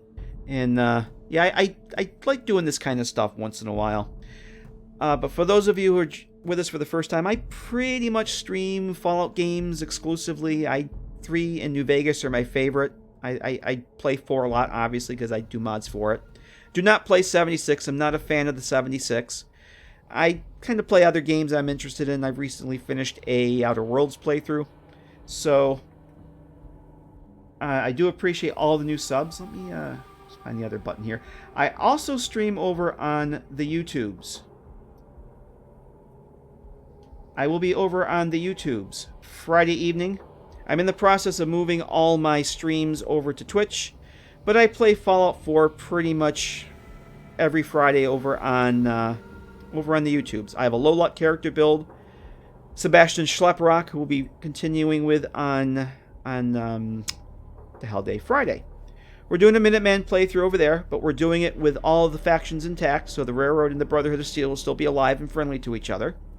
That's if I don't completely bork the sequence of things I need to do to make that happen. I should be back on Twitch on Saturday evening. We are continuing a playthrough of the Bleachers, a Diamond City story. Really awesome quest mod by Monkey Spunk. I'd say we probably got halfway through that last weekend, and I hope to finish that up Saturday.